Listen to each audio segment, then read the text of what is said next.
What is up, everybody? Welcome back to World's Biggest Collectors, episode 40. This is a milestone episode, and this is the show where we bring on the biggest physical media collectors in the YouTube and social media spaces, and we have a conversation about the thing that we all love, physical media. But without further ado, we got 45 people in here. Hit the like button, guys, if you haven't already.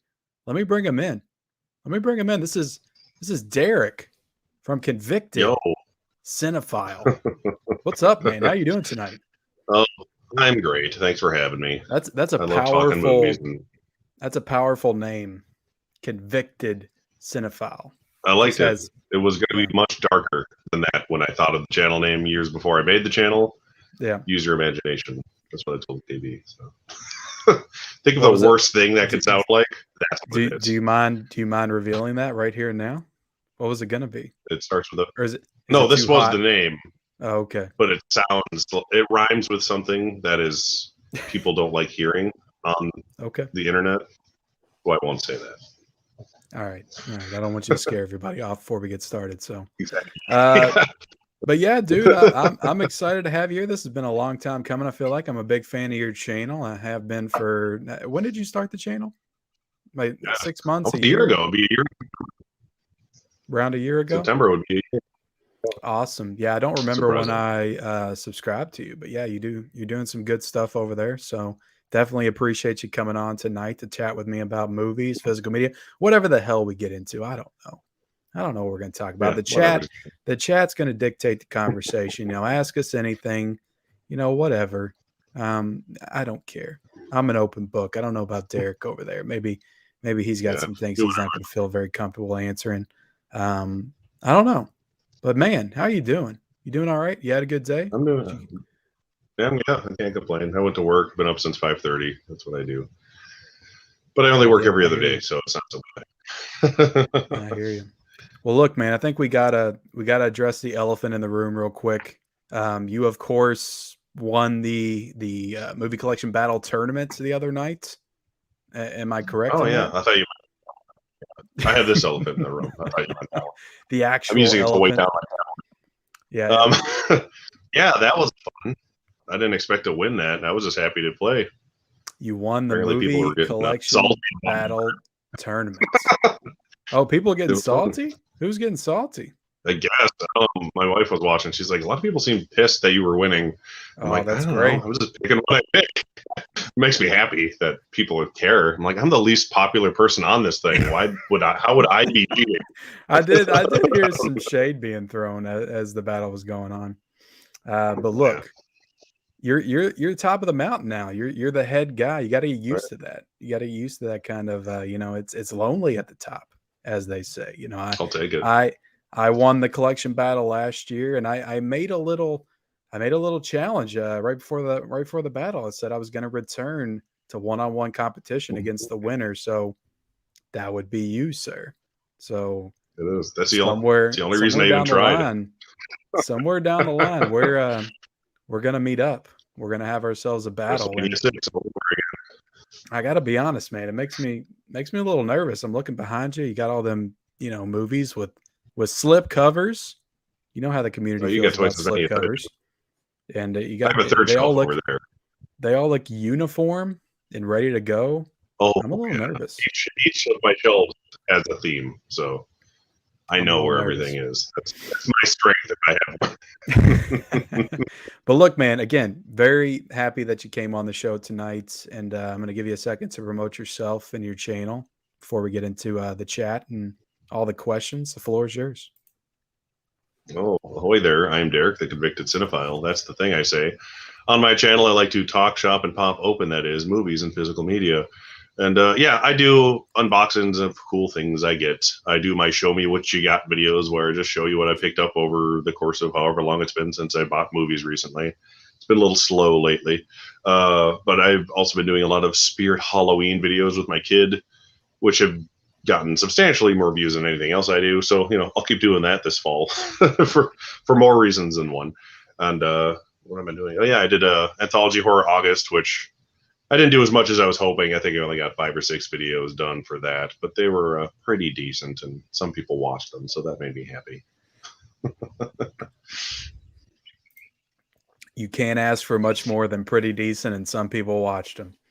You know, can't ask for much used more. To like 40, 50 or 1,600 view video. I'm like, what? Yeah, I am very jealous of everybody's Spirit Halloweens. Mine, I think mine just opened, and me and my wife are going to try to go there tomorrow. But nice. I've just been chomping at the bit watching all y'all out in your Spirit Halloweens, looking at by the time I get there, they'll probably have all this cool stuff sold out. So sure everybody went the first day. But yeah, Anthology Horror Month. How many did you get done? How many did you watch? I mean, I only watched as many videos as it's hard to watch. I mean, you have chitlins.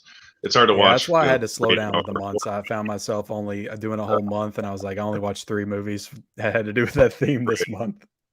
Yeah, I had them all picked out. I think I have like a dozen, and I think I watched 5 or 6. Yeah. But I watched Halloween 3 twice, and my kids sat through the whole thing and watched it with me. So that alone was worth it. Halloween 3 is awesome. Halloween 3 is awesome. I was hoping you would get to. Have you seen the VHS movies? I have the first one. That's one of them I had lined up, but I just didn't get around to watching it. That's a great one. You did watch, arguably the best though. You watched Creepshow. So yeah, I watched Creepshow to Tales from the Dark Side, which is awesome. Arguably better than Creepshow 1, but that depends on what mood you're in. And I haven't seen Tales from the Dark Side. Oh, it's awesome. Yeah, it's the real Creepshow 3. Yeah, go buy the Blu-ray. Interestingly enough, I watched Creepshow 2 all the time when I was a kid. I didn't see the first one until I think 3 or 4 years ago for the first time. Oh. But I used to watch 2 all the time. That raft tar scene always messed me up as a kid. Oh, yeah, my kid loves The Blob, so he watched that movie with me too, and I thought he would love that scene, which he liked it because it's like The Blob. But then he really liked the part after that with like the zombie hitchhiker. That was like his favorite. Oh yeah, that was awesome too. That was awesome. All right, but let's. They love them. Let's. We watched all the Child's Play franchise with my 8-year-old daughter a few weeks ago when we got the greasy 4Ks in. We had to watch. Back in simpler times when I didn't even realize there was grease in my Child's Play 4Ks, I just busted them open and started watching them. Now God forbid, right? Yeah. God forbid. All right, Tim Talks Talkies is here. He says, awesome to see Derek will be up there. His channel is one of my favorites. Totally deserves way more subs. And I'm glad that you pointed that out, Tim, because I do have Convicted Cinephiles links down below in the description. His YouTube channel and his Instagram. Are you on any other social media platforms? Are you on I'm on TikTok, but I barely use it, to be honest. But follow me on there too. Same name. You'll find me. I get on there like every week or so now. And I'll notice a couple more people that's on there from Instagram, because I notice people are like trying to get to use it, but nobody seems to be consistent with it, myself included. Yeah. It's weird. I don't like it, to be honest. I'm a long form kind of guy. When I sit down to make a video, I'm going to talk for like 20, 25 minutes. And the thought of having to make something a minute or 2 minutes just stresses me out. So I can't do it. Yeah. Unless it's like a celebrity birthday and I'm like, I love this guy and I show all his movies. That's like the only reason I would make a TikTok. Yeah, for sure. But other than that. But anyway, yes, you do great content, sir, and you're on 1,000. You just reached 1,000 subs, or followers on Instagram, and you also just reached 300 subscribers on YouTube. Correct? Yes, same day. That was funny. All right, so I'm going to do the same thing we did with KB last week. I'm going to hold this chat accountable. You guys hit that link down below. Go subscribe to Convicted Cinephile right now. Let's get him to 350 tonight before the stream even goes off. Let's do it. See where you're at right now. 350. I need about 350. I need about 350. About 350. That was back when I watched South Park. Oh, South Park's great. Do you still watch it? I watched the most recent season. Like, I forgot it even existed, and then I was like, "Oh yeah, cool." Then I binged like all 6 of them, and I'm like, "Yeah, they're still funny." Yeah, I love Trey Parker and Matt Stone. I did a video about them. Go watch it. Yeah, I think you did that during Spoof Month, right? Yeah, you share the same love as I do towards basketball, correct? You love the movie Basketball. One of my favorite movies of all time. Universal copy. It's better. It's got more special features. You're probably good with that one. Adrian James says, "Hey there, Kenny Levels. What's up, man?" Convicted Cinephile also loves Tim, and then Tim is laughing about that. He laughs at your love. He makes fun of my love for him. Wow, that's awful, Tim. Why would you do that? Solico88 says, "Hi everyone, how's it going? What's up, man? What's up? Let's see. Evening, everyone. Smash that like button." It says Movie Hunter 2020. Bob's Blu-rays is in the house, and he said Derek is like a big brother I never had. He likes to pick on me. I can't wait for this. Thanks for doing this, Ken. And be sure to smash that like button. Yeah, smash it. Smash it. Why don't you? Movie Hunter 2020 is here. Undead Media's here. Chandler's here. Don Morton's here. Let's see. Johnny Darko's here. Tim's rocking out to the music. Mr. J Sin says, "What's going on, everybody? I'm jamming out big time. Loving that hard rock instrumental intro, Ken. Hey, I've had that for about a month, guys. It's nothing new. Yeah, it's pretty cool. Where have you been? It's just, unlicensed music, so I don't get copyrighted. That's all it is. Garage band music. Yeah, I don't know. Somebody made it on a keyboard, probably. Sold it for $5. K-May Movies and More says, "Bang that like button." He wants you to bang it. Don't hit it. Bang that damn thing. Bang it so hard. Culture Trini's in the house. Says, "What's up, good people? What's up, Culture? How you doing, man?"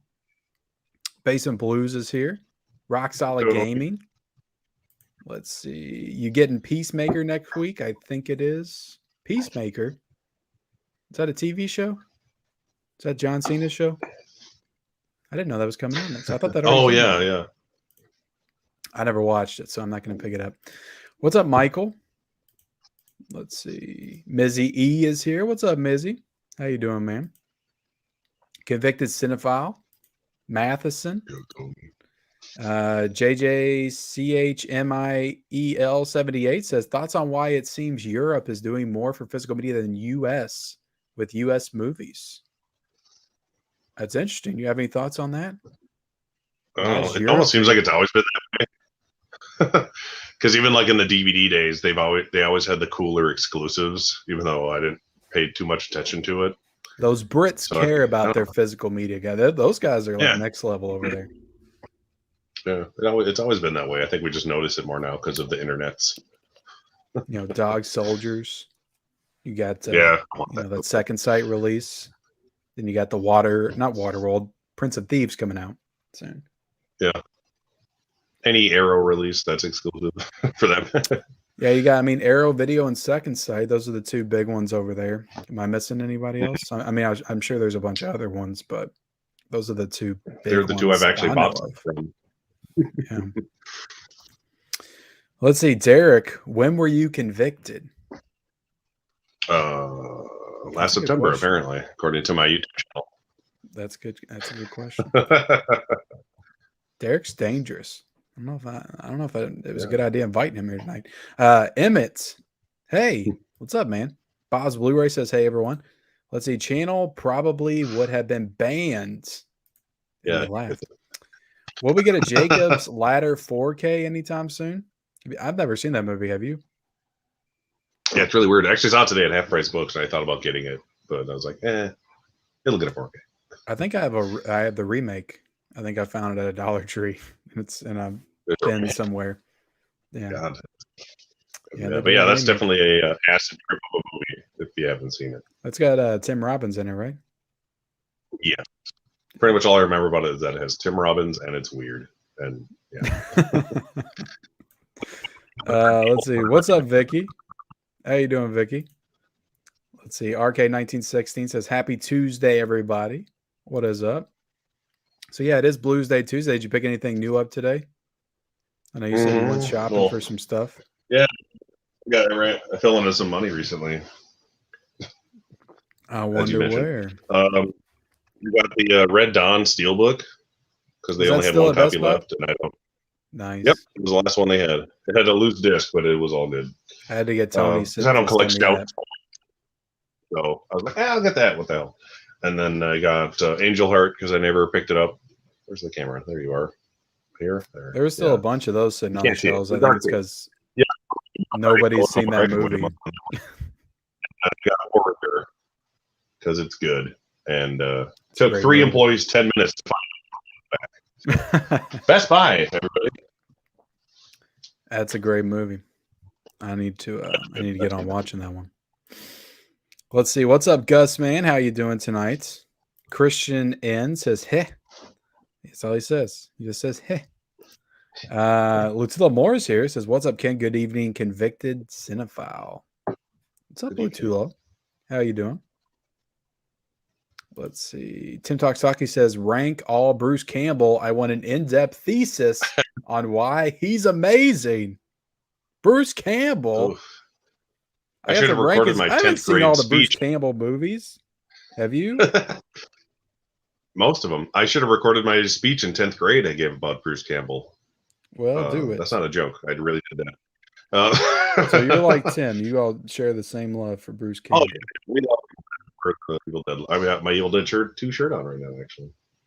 It will be a chest shirt from well, I mean, my number one's definitely Doctor Strange in the Multiverse of Madness. You know, Papa Pizza or whatever his name is. Papa Pizza? Yeah. Papa always gets paid. That's what I always say. That's definitely number one. Papa Pizza. Oh, come on, Tim. He's got 165 credits to his name. You expect me to rank all those? Well, he was in Cars. He's great in Hudsucker Project. Nobody cares. He's in Cars 2. I remember that. That's the only good thing in that movie was Bruce Campbell for 2 seconds. What other? Let's see. Of the ones I know, or the ones he starred in, I'll say, yeah, Sundown, Vampire Retreats, my number 4. Army of Darkness, my number 3. Evil Dead 2 is my number 2, and The Evil Dead's my number 1. That's my ranking. Yeah, that's about there. You got to add Bubba Hotep, though. Bubba Hotep. I haven't seen one of his better performances. Oh, God. I haven't seen Bubba Hotep. He was in the Weird Science TV show. Oh, God, really? And Escape from LA. He was in Tornado. I remember Tornado. It was like the knockoff I bought Twister.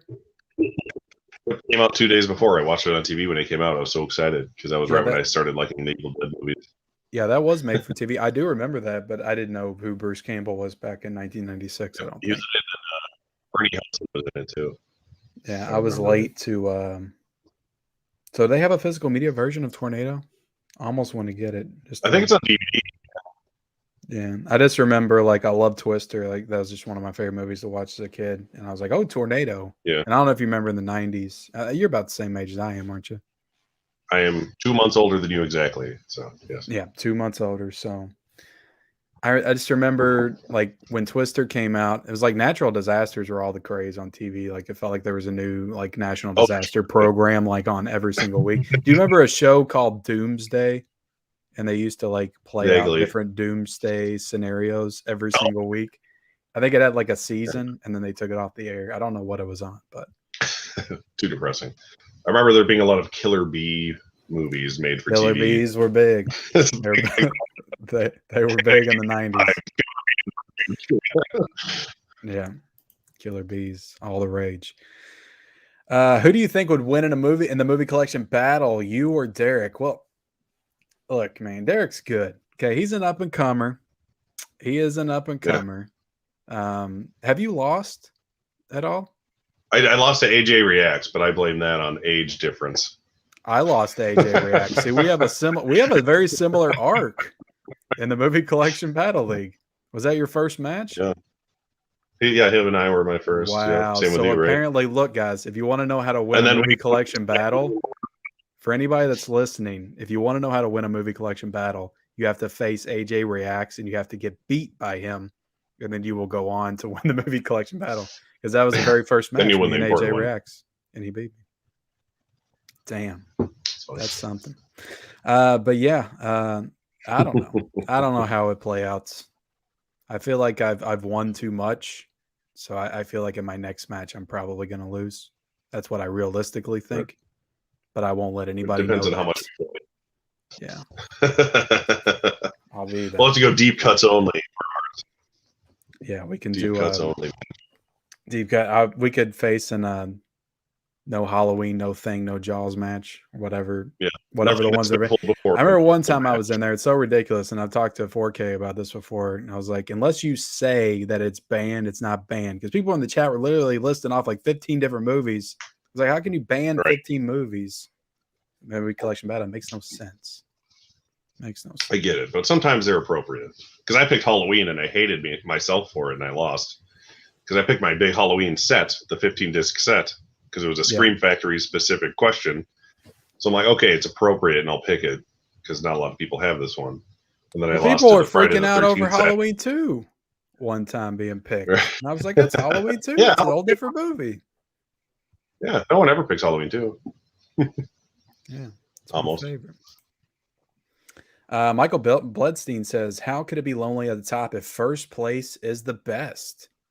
Because there's nobody up there with you. It's lonely. People only love you for your money and your collection, not for who you are. Yeah. Enjoyed the battle last week and is convicted, still celebrating. Are you still celebrating? Oh, totally. I did see the champagne popping. Yeah. What do you got some in there? Gin and what are you drinking? Gin with carbonated water. Nice. In my Mr. Burns glass. Yeah. I bought movies today, so I was a good boy. Yeah. Nice. Burns, baby Burns. Let's see. Convicted favorite. 4K media guy. I like Mr. Burns. I remember the video game. You know, did you play the Simpsons video games? The Nintendo, what was it? Bart versus the Space Mutants? Yeah, that one's terrible. I loved that was my Virtual favorite. Bart on the Genesis. I had the Genesis. So you grow up either a Super Nintendo kid or a Genesis kid. I mean, I had a Nintendo first, but yeah, I had the Nintendo. But I like Bart versus the World. That was a good one. I don't remember playing that one. I like the Virtual Bart and the how's the other one? Bart's Nightmare was fun, even though it was impossible to beat. Yeah, Space Mutants was terribly hard, and I couldn't beat it without Game. Yeah, that was. But that was the only one I had, so I played it to death. But what's your favorite boutique label to collect for? I'd say it used to be Scream Factory. It's not still? Now no. Who would have thought? It was for the first like 3 or 4 years of me collecting them. Scream Factory is a gateway boutique label. Yep, that's what I say that too. Yeah, because I'd say Arrow. Arrow. Arrow's my favorite for sure. But Scream Factory, I bought my first 2 Scream Factories at Walmart's with a slipcover for $10 a piece. Misery and Silent Night, Deadly Night. Yeah, I think I bought Mad Max for $10 forever ago, and I didn't even know it was the Scream Factory. And then I bought that Halloween set just because I like Halloween the day it came out, and then it became a whole thing. And then, 2 years after that, I actually started realizing what the hell it was and started collecting them all. Yeah. Did you get the Child's Play 4Ks? I was gonna get them today, actually, but Best Buy only had the first one. So I was like, I'll wait until I can get all 3 of them at once. So I might buy them on Amazon next week or something. You're not gonna. They did have the steelbook there though. I got the steelbook again. Tony was nice and sent me the steelbook for that. And Red Dawn. Yeah, because I didn't have it on my Best Buy. So. But yeah, Arrow Video is the king. After that, I'd probably still go Scream Factory because they're probably the ones I get, in comparison to everybody else, excited for stuff the most. But Kino Lorber probably third. I don't know. Criterion's not giving me what I feel like I need from them this year. I don't know. They're not as exciting this year as they were last year. I liked Raging Bull. That was a great release. But, yeah, I'm excited for Sound of Metal. I want to get that for sure. Yeah. And Power of the Dog. I was excited for that. I still want them to release Mank. I thought Mank was going to come out for Mank sure. was supposed to come out last year with Citizen Kane. Yeah. They're going to do like a double. That's what I was. Yeah. I'm excited for Malcolm X and Night of the Living Dead too. I'm excited for. Mm-hmm. But then I heard Studio Canal was going to do a steelbook of that with the 4K, and I'd almost rather have that, but I don't know. Yeah, depends on what they release, I guess. See if Because it's I a cool already big had that fat damn. set, The like thing I don't like 4K. about Criterion is they don't do anything different when they upgrade. So the Night of the Living Dead 4K is going to be the same box set that I have of Night of the Living Dead on Blu-ray. Oh yeah, yeah. I already have a Blu-ray, so that's one of the reasons I usually don't upgrade like the Scream Factory. I haven't upgraded any of the 4Ks that I already have on Blu-rays because like, I don't want to get a bajillion of them. Yeah. Tim says your Spirit Halloween videos are great. Yeah. What is your I tried opinion? to make another one yesterday, but there's enough material. Moniker's trying to bait us into an answer here. What in your opinion is the most disappointing boutique release? Did the Child's Play 4Ks? I don't know. I haven't gotten the extra greasy 4K yet.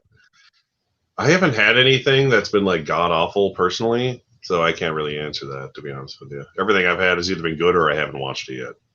I'd say anything with like a disc replacement program that's a pain in the ass, maybe. So maybe the Friday the 13th box set, just because I had to like go out of my way to get 3 discs several months later. Because like Arrow, the same thing happened with my Donnie Darko and Henry, Portrait of a Serial Killer, but they automatically sent it to me. Like it took a while, but I didn't care because I didn't have to do anything. So yeah, that's probably the most disappointing. But the set's so good, I didn't care. I can't think off the top of my head. I don't know. That's tough. I think The Hills Have Eyes wasn't that good. Was it? But I mean, I wasn't like expecting a lot from it, but I don't know. I didn't think the 4K was that big of an upgrade. I mean, it was shot on 16 millimeters, so I mean, it already looked like garbage anyway. And the upgrade didn't really help it. I had the Blu-ray of that from Arrow, and I wasn't going to get the 4Ks. I'm like, it's probably not that worth it. You're fine with whatever. The Blu-ray. And then Hamilton Books had the 4K limited edition for $20 last week. So I was like, okay, I'll get that. Then I sold my I wish Blu-ray, they would do I wish they'd do the remake. The remake's my favorite.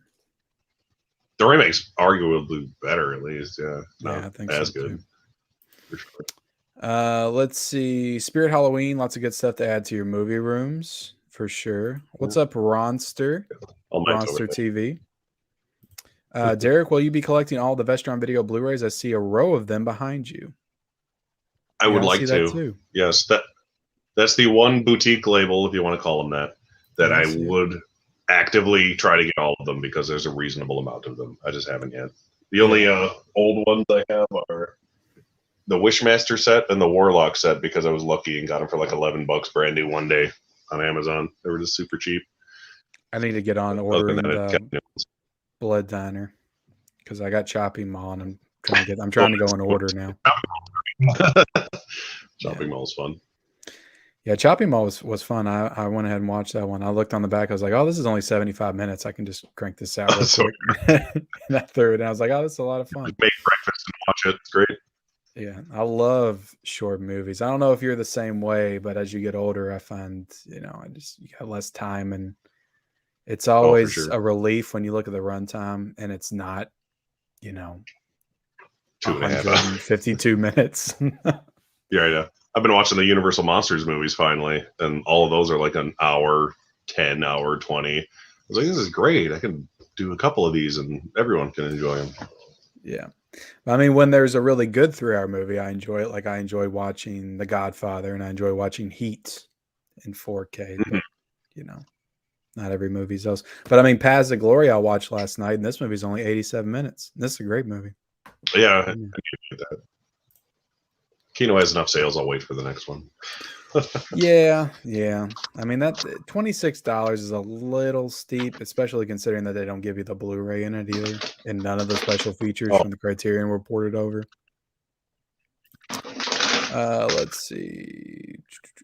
What is the biggest purchase you each regret buying in 4K and Blu-ray?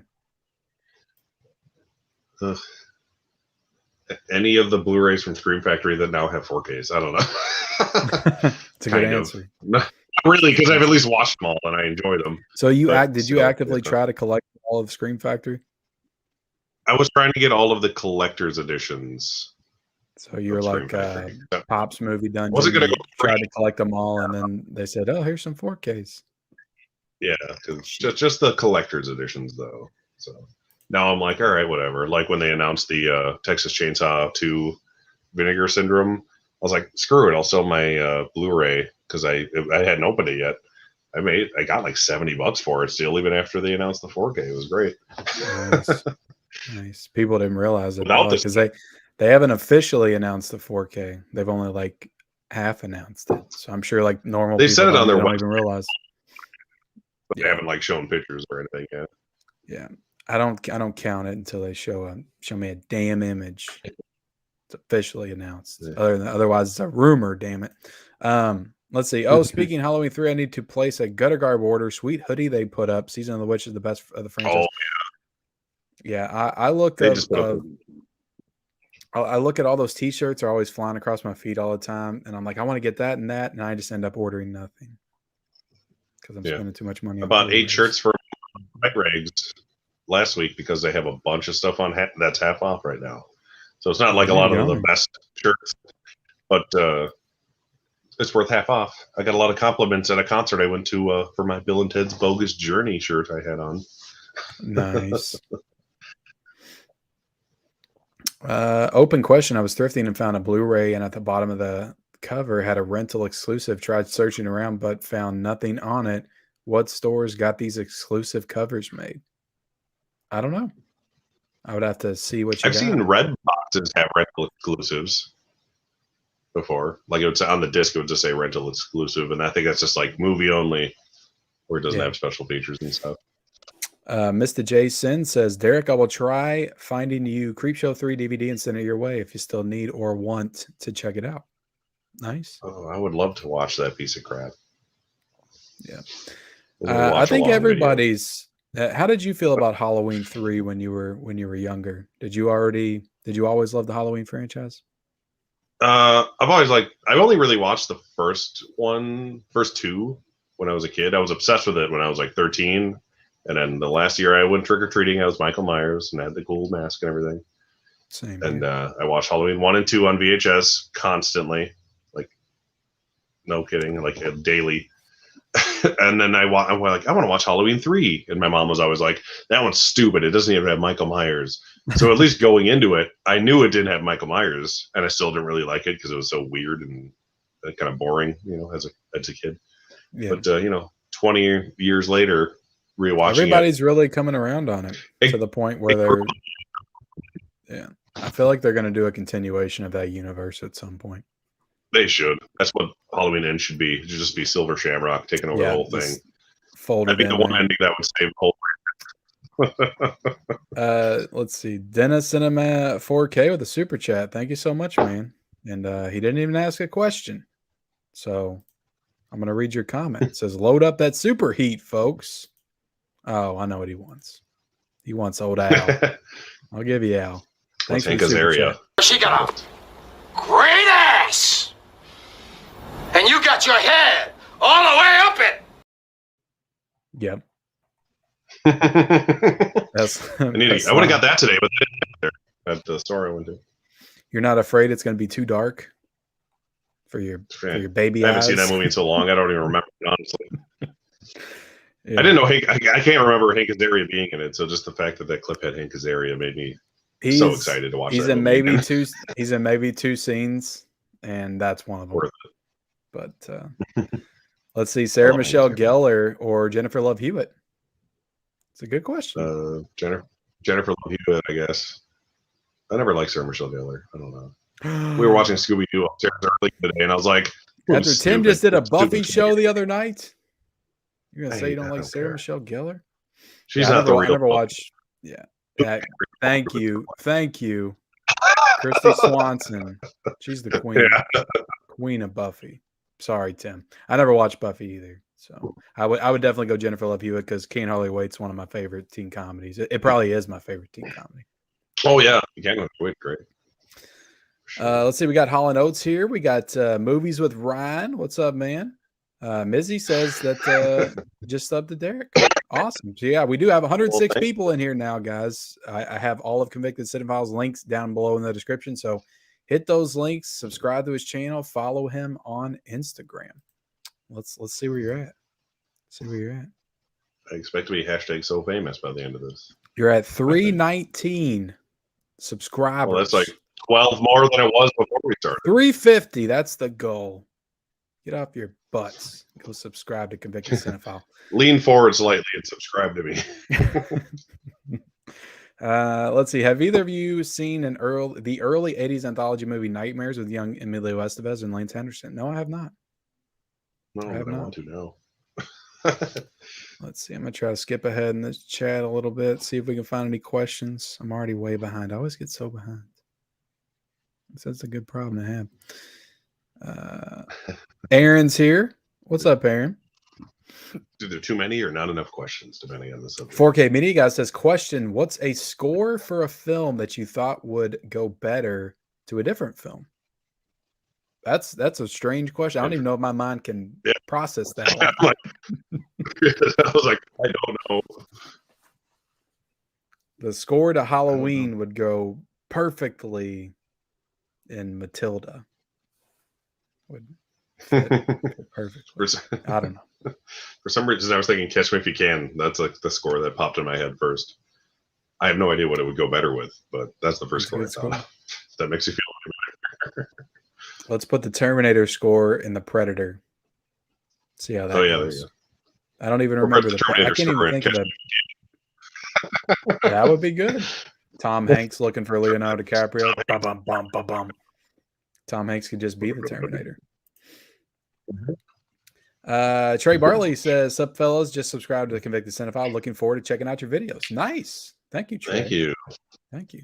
Studio Canal. Let's see. Oh, yeah, that's an overseas label, too. I'm doing great despite that I'm sweaty because of the heat wave. Well, might want to open up the freezer. Hang out over there for a little bit.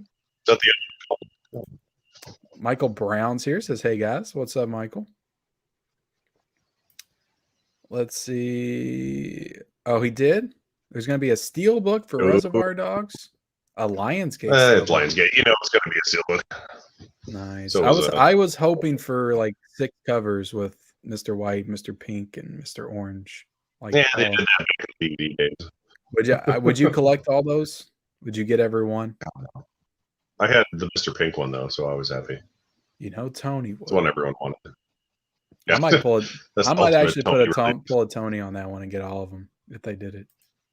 And I mean, Reservoir Dogs. Just take all 6 slip covers off of them at the store because nobody gives a shit. Apparently, work there.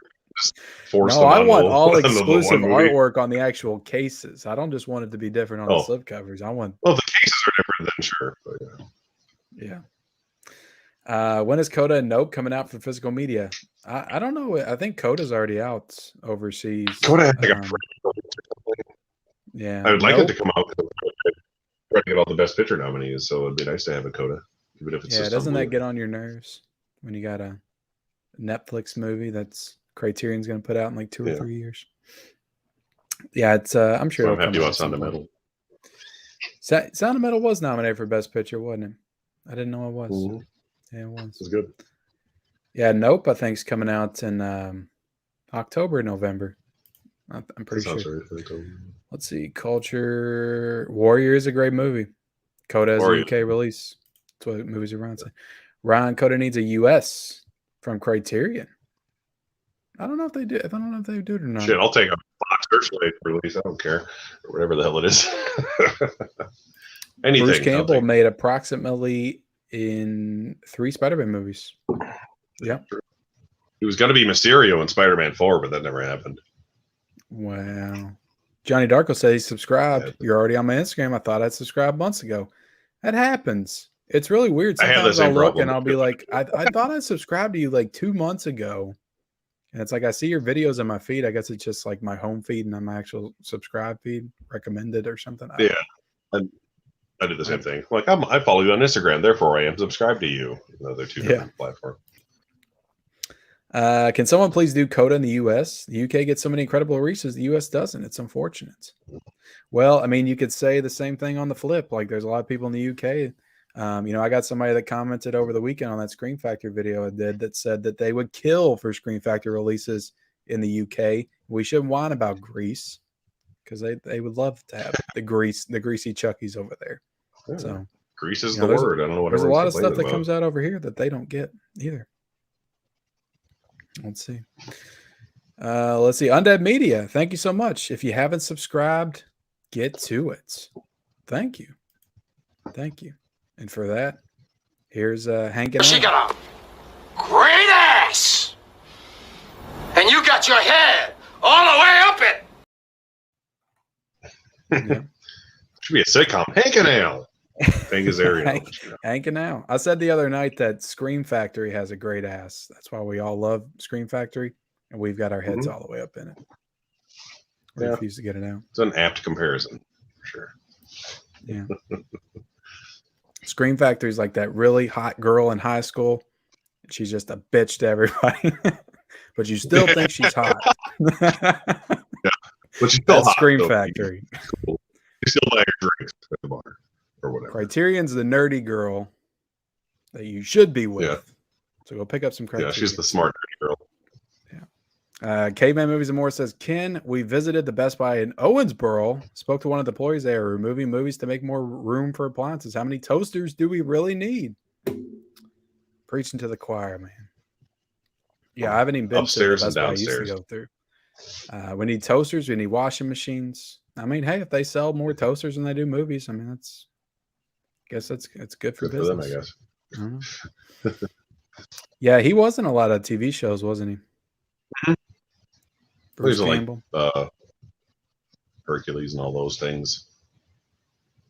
Yeah, I'm still undefeated on Movie Battle 5-0. I retired. Damn, 4K Media Guy's another one that kind of beat me. It wasn't one-on-one competition, 4K Media Guy. It wasn't one-on-one competition. It was a triple threat match that I came in at the very end. So I still don't even count that one. But yeah, he is undefeated. For movie collection battles, does that include autographs?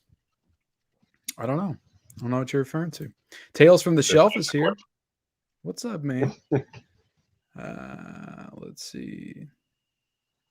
Yeah, they should have stayed with that hard cases. I do agree.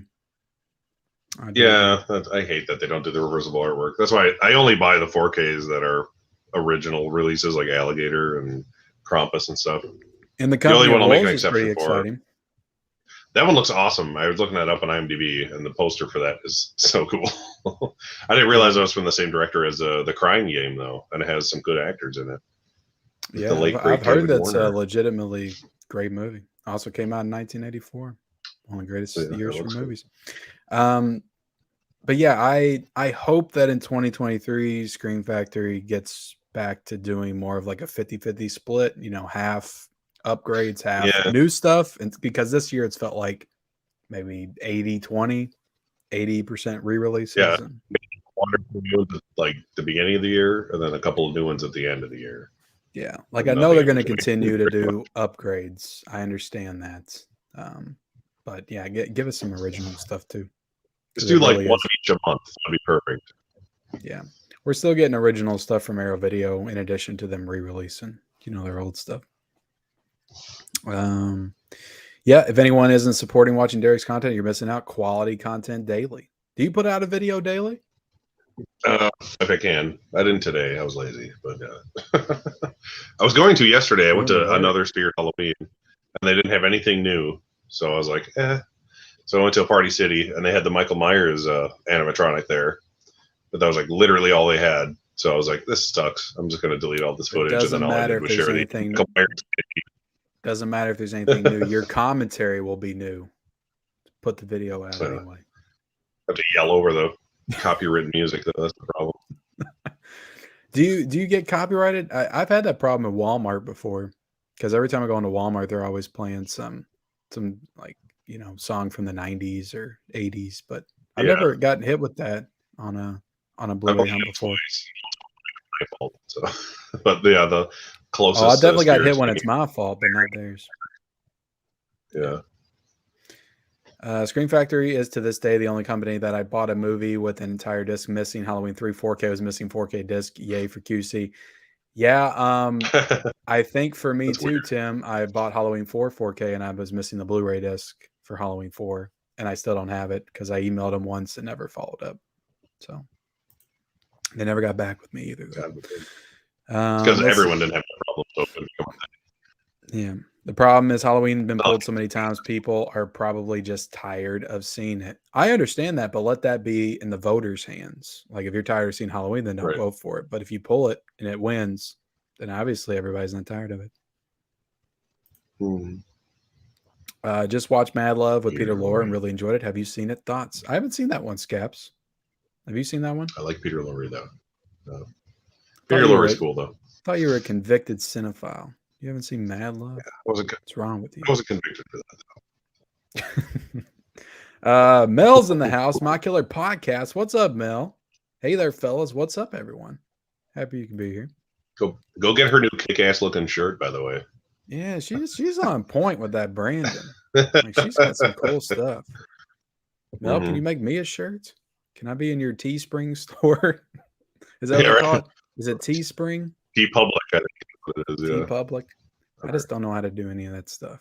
All my stuff's super generic. I'll figure it out one day, or I won't. I don't know. I agree with 4K Media Guy. I feel like it's a matter of Screen Factor being cheap and lazy. They probably don't want to pay someone to do new artwork. Yeah, probably. Culture Trini says, can leave Criterion alone because Arrow and Screen Factor are doing the same with their 4Ks. Did I say anything about Criterion? Their packaging is boring. They need to do more digipacks. I like their digipacks. They haven't done one since Menace to Society. And that was such a great, I think that and Uncut Gems came out the same day. They were both excellent digipacks, and they haven't done one since. So that's my only real problem with Criterion. And it was on Blu-ray.com for the longest time too, until right before it came out. Then it didn't say it anymore. It said digipack. That really needed one. Malcolm X too. Could use one. Hills Have Eyes 1 through 2. Which did you like better? I haven't seen 2. I haven't seen either 2. I've seen the remake of 2, and I remembered it being really bad. And I've only heard really bad things about the second original one, but that's kind of why you got the 4K of the first one. So now I have the limited editions of both of them next to my last house on the left. I found the Hills Have Eyes 2 Arrow edition at Target, and I think it was like $18 there. I guess somebody returned it and they put it on the shelves. I just stumbled across an Arrow, and it was in the clearance section too. And I was like, what? Nice. I was not expecting this. So I got it there. Mulholland Drive on 4K at Target. It was on David Lynch's birthday, and I just happened to go to Target, and it was marked half off. Wow, Criterion at Target? I was like, oh, that's cool. That's a really weird coincidence. I'm buying this. I mean, Target is fancy. I'm surprised they don't have a Criterion section, too. But from what I hear, they're going to get rid of all their movies soon. I'm seeing Chopping Mall in theaters on Sunday. Wow, that's awesome. Clapke's always seeing the cool movies in theaters. Nice. Don't forget to roundhouse kick that like button. Thank you, Lapke. Thank you. Let's see. Because this chat is awesome. Well, thank you, Dennis. Appreciate that. Load up that super heat, folks. Let's see.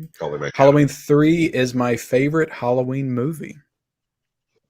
There it is. Is it your favorite Halloween? Favorite. Second or third. I don't think I can ever not like the first one the most, just because I loved it so hard as a kid.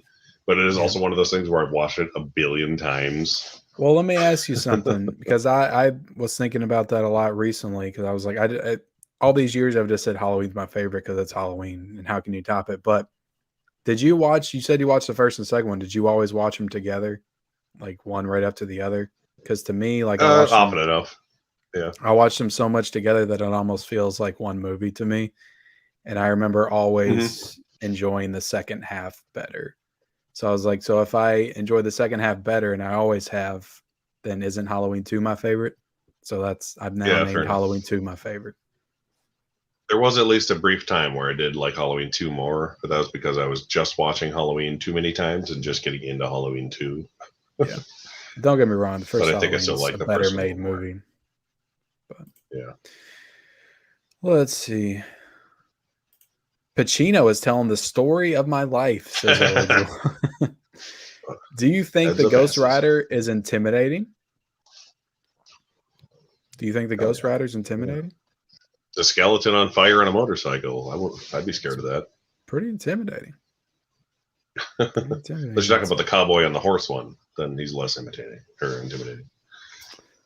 Let's see. Johnny Darko says mild hot or fire sauce for your tacos. Ooh. I used to be a fire boy, but I prefer my hot sauce now, I guess. I've always gone with mild, and it's strictly, I like hot sauce. I like hot things, but it's strictly for the taste. I just think it tastes better than if you're talking taco. I like hot sauce. Hot sauce tastes better than fire sauce now to me. That's why I prefer that. Yeah. Man, you guys are killing me. SMG is true Buffy. Damn it. No, she's not, Tim. Freaking Christy Swanson. It would have come out first, Tim. It would have come out first. Okay. Yeah. All right. He's mad. He's mad over that. Damn it. Look at him. Rob Zombie's Halloween's the first Halloween. I know, pretty much. Yeah, saying Sarah Michelle Gellar as Buffy is just like saying that Rob Zombie's Halloween's the best Halloween. That is true. Tim's mad, though. I've never seen him this mad in the chat before. He's upset. He said, damn it. He said a swear.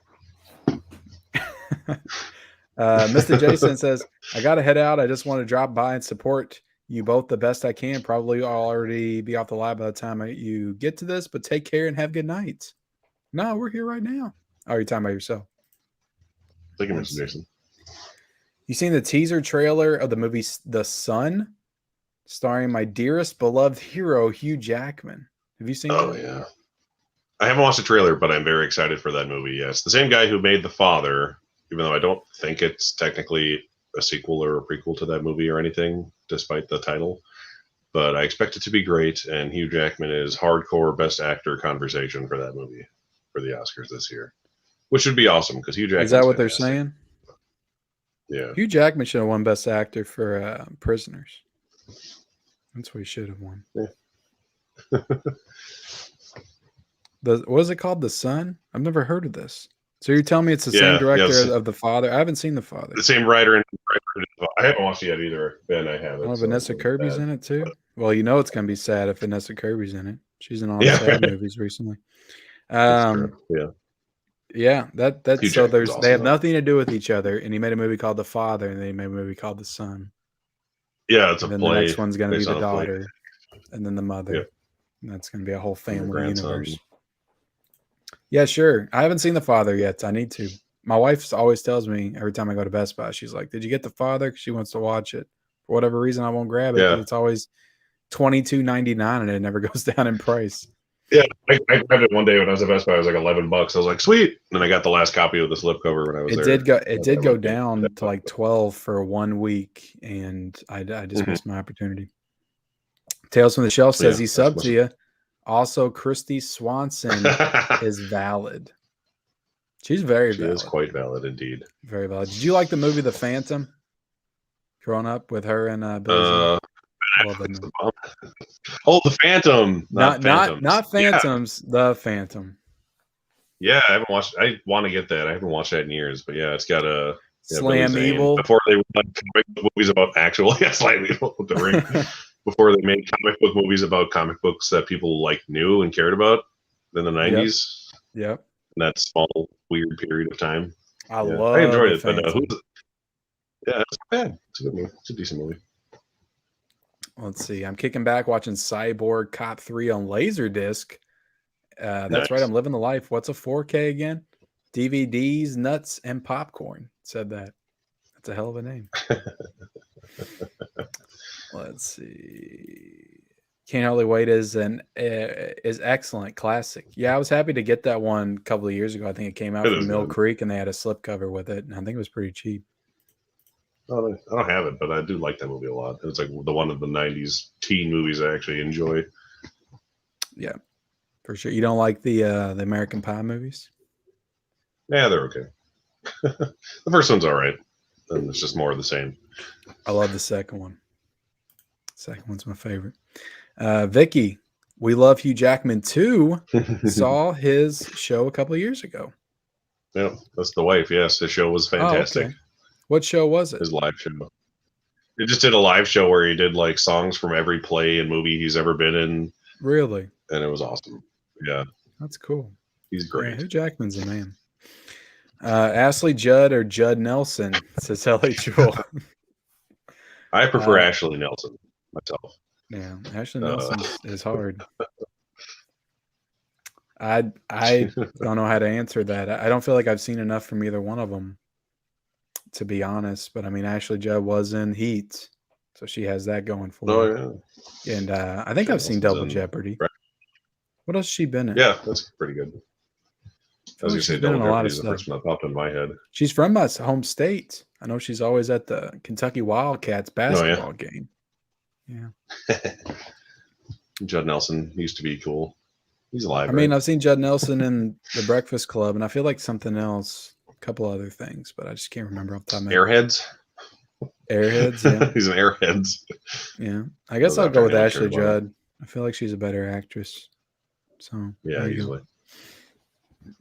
What was the very first movie that you seen in a theater? Says Sydney Eubanks. I don't remember. I was very young. All this stuff worked out in your brain already? Ready to go? I know I saw Ninja Turtles 3 in theaters and fell asleep through it because it sucked when I was 5. Oh, wasn't that a disappointment? That was the first time I remember being disappointed by a movie. Yeah, me too, probably. But I saw like Home Alone the same year in theaters, and I loved it.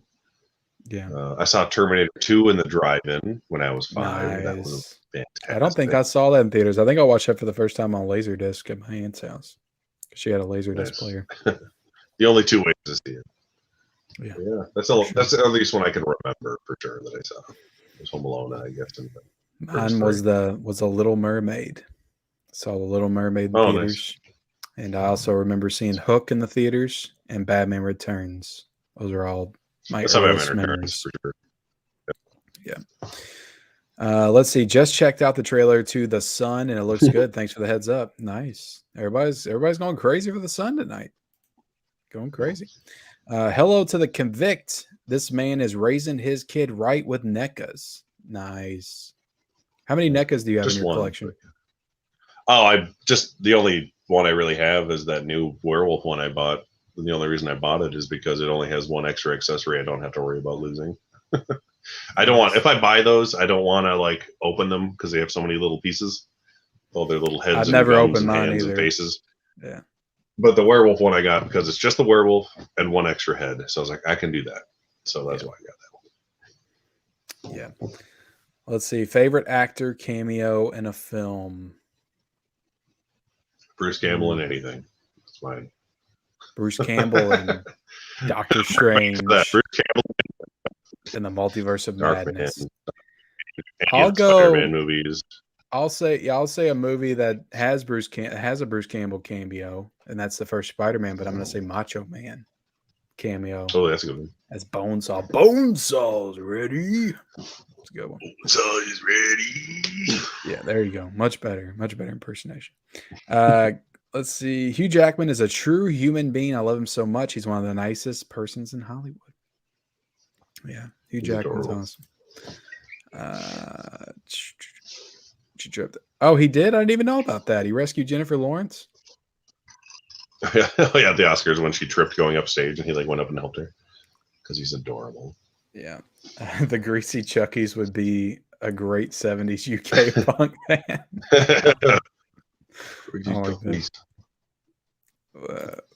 Let's see. The Blu-ray section at Bowling Green Best Buy has been pathetic as well. Damn it. I was going to try to go over there and see if they had anything. Well, now I won't waste the trip.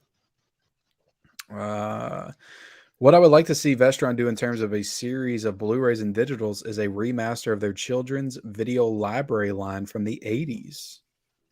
That could be cool. I don't know what all those movies are, but sounds like it could be cool.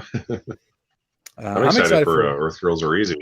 That's exactly what I was going to say. Yeah. Exactly what I was going to say. Love it. Yeah. Vestron's got some cool stuff coming from what I hear. I don't know exactly what it is, but I think they got a couple of big announcements before the end of the year. I'm happy they're back. It's a cool line and it's affordable, and I always get excited for stuff that's cool and cheap. Yeah. You can get it at the Walmart. Walmart, $12. It's got cool artwork. Can't beat it. I don't care what the movie is. About whatever. Right. Dementia 13. That movie was crap, but I'm glad I have it. You seen that one? I haven't watched. I haven't watched it yet. Yeah, I'm bad about watching. I buy movies. I don't watch them. That's started. What? You don't watch everything that you buy right away? I used to back in the DVD days when I didn't have a kid or a wife. Channel? Why do you even have a Right? YouTube channel talking about movies if you haven't seen every single movie ever made? It's ridiculous. I know, it's hard. I got my old movies. I watch most of those.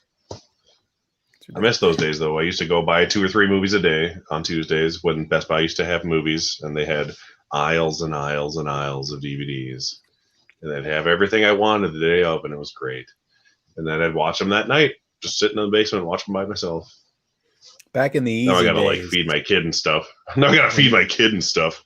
When you had time, how many kids do you have? You have the one. Just the one. The one. I'm done. He's good. I don't want to ruin it by having another one. I like that one. Yeah, I hear you, man. I hear you. Scream 6 is gonna have a subway scene with Ghostface chase. Are you serious? How do you know that, 4K media guy? Did you see him film it? I know he's out in Hollywood. Hollywood media guy. I just imagined them like literally being in a Subway restaurant and chasing each other around. Subway scene, and that sounds way better than. So is it going to be? Is it going to be like Jason going through the subway in Friday the 13th Part 8? Is that what you're talking about, or is he going to be like on top of the subway train as it's going, and they're going to be fighting up there or something? You know, stabbing like people with a Coca combo. They're going to throw Ghostface up as a sign's coming through, and it's going to get decapitated. Yeah, Pulp Fiction's delayed. I thought it was delayed till December. Oh, really? Kill Bill 1 and 2 and Jackie Brown? Damn.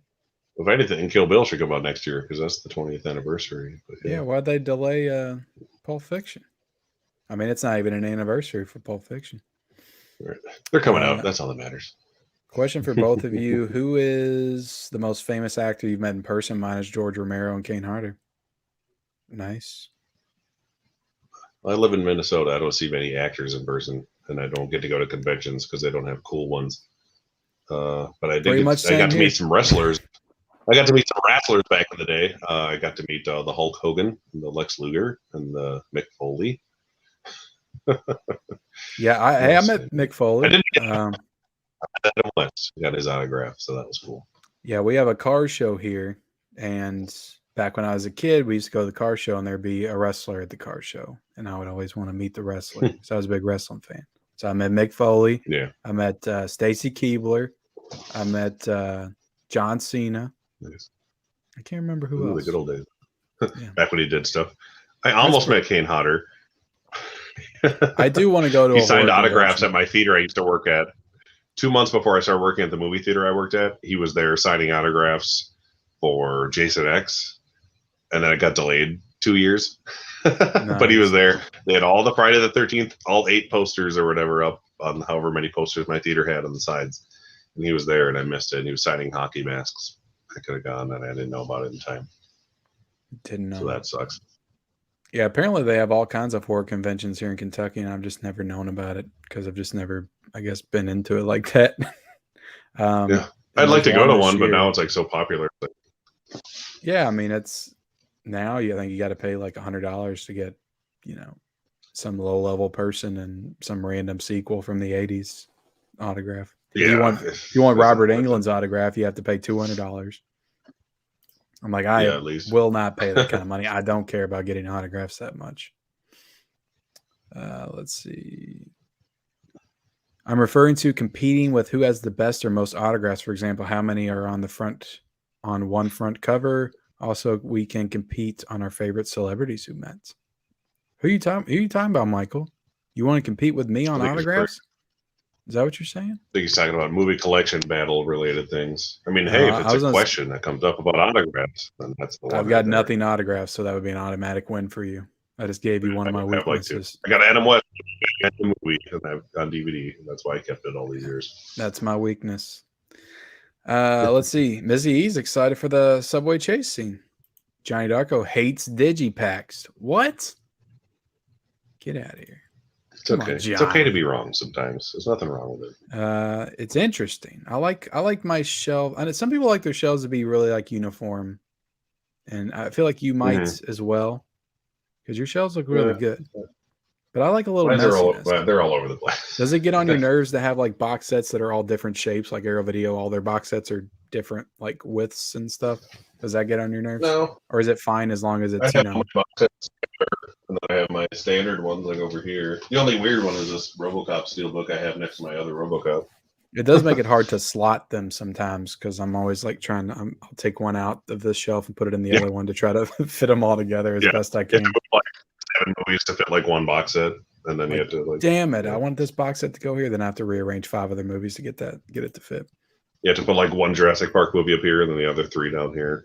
Because it's one movie too big. But then you're like, well, let's move it down there then. Exactly. Collector struggles. Cat People 4K released today. Great soundtrack. David Bowie. Seen it when it came out. Had a Laserdisc years ago. Have you seen Cat People? I have the Blu-ray. I enjoyed it. I won't buy the 4K. I don't like it that much, but it's worth a watch. And the soundtrack is very good. You're right. I've been pretty lucky with a lot of the 4K upgrades from Screen Factory because I didn't buy them already because I haven't been, really. I mean, I feel like I've collected a lot of Screen Factories, but a lot of the ones they're coming out with I hadn't already owned. So yeah, I got like 120 or something like that, which isn't like crazy, but it's like they're doing all the popular ones like the John Carpenter movies. It's like, well, those are the ones I only have. Yeah. So Piranha, I'm excited about because they never made a collector's edition of Piranha, which is the only reason I probably don't have it yet. It's another one I don't have, so I'll be excited to get that one for the first time. David said, I'm assuming the Child Play movies was a big Screen Factory release instead of the Nightmare on Elm Street box set for this year.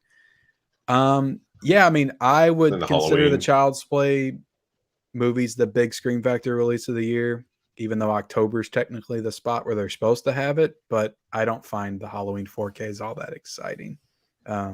Those put together equal one. I'm excited for Return of the Living Dead. Like, that's a great movie. And I'm sure that's going to look great in 4K, but I haven't pre-ordered those Halloweens yet. I don't know if I am. I might just wait till $80 or that has to get down $80. That's not worth $100. Not by a long time. I still don't have the first 5 just because I got the big set. I almost bought all 5 of them from Hamilton Books because they had them for like $22 a piece. Yeah. And I had them all in my cart, and then like 3 of them got back ordered like the day I was going to go buy them. I was like, I mean, you had that box set. That's a really nice box set. I got them all, so I don't need them. Yeah, I still had 4 and 5 on DVD, so that was a hell of an upgrade for me. Now I did have Halloween, the first Halloween, and multiple editions, but is there still hope for Black Christmas 4K this year? I'd say so. They'll probably hit us with Silent Night, Deadly Night 2, though. December, right? Yeah, not 1, just 2. I have both of those, and I want 2. Yeah. I don't know. Maybe they'll do. Maybe they'll do Silent Night, Deadly Night 2, and Black Christmas in 4K this year. Or, I mean, the first one and the second one and Black Christmas. All 3 of them. They don't have the third one, do they? I don't think they have the third one. There's at least 3. Isn't there like 4? There's more than that. Oh, there's 5 or 6, I think. Oh, God. There's at least like 4. Yeah. Ken, for your first time watch for The Lost Boys, how high are your expectations? My expectation for The Lost Boys, I'm not going to set them too high because I'm sure that most of people's love for that movie is very rooted in nostalgia, at least from what I've heard of people talking about it. Right. So I'm not going to set it too high. I'm just going to go in and hope for a good time. That's all I'm going to hope for. So I'm looking forward to it. I like The Lost Boys, so it's good. I'll get that one. Sound Visions 1993 says, what's up, guys? Y'all picking up the Funhouse 4K next Tuesday? I am, because again, well, actually, no. I do have Funhouse Screen Factor. I got it in one of the sales. But I am going to get the 4K because it doesn't have a slipcover. Yeah. And it doesn't count in your collection if it doesn't have a slipcover. That's what I've learned. Oh, okay. Then I should get it then, apparently. Yeah. I have it. It's almost unwatchable. If it doesn't have a slipcover, it's almost unwatchable. Yeah. It doesn't even work in the player somehow. Yeah. I watched 21 for the first time this morning. Great movie. I remember that. It's been a long time since I've seen it. Oh, yeah. It's out in theaters. I haven't seen it since then. Yeah, where they fixing the poker games and stuff. Yeah, like the blackjack or what have you. I've got to have the fire saw, says Johnny Darko. He's a fireman. He's a fireman. Until you're a little older. Do you think Scream Factory will do Trick or Treat on 4K? Yeah, but I mean, since it didn't get announced this year, I would assume it's probably not going to come out till next year. At this point, Yeah, I don't that's think what they're going I'd to put that out consider in getting. December. Because I like Trick or Treat a lot now. It's grown I on think me a it'll look lot. really good too. I might have to go ahead and get It's the a very Blu-ray cool.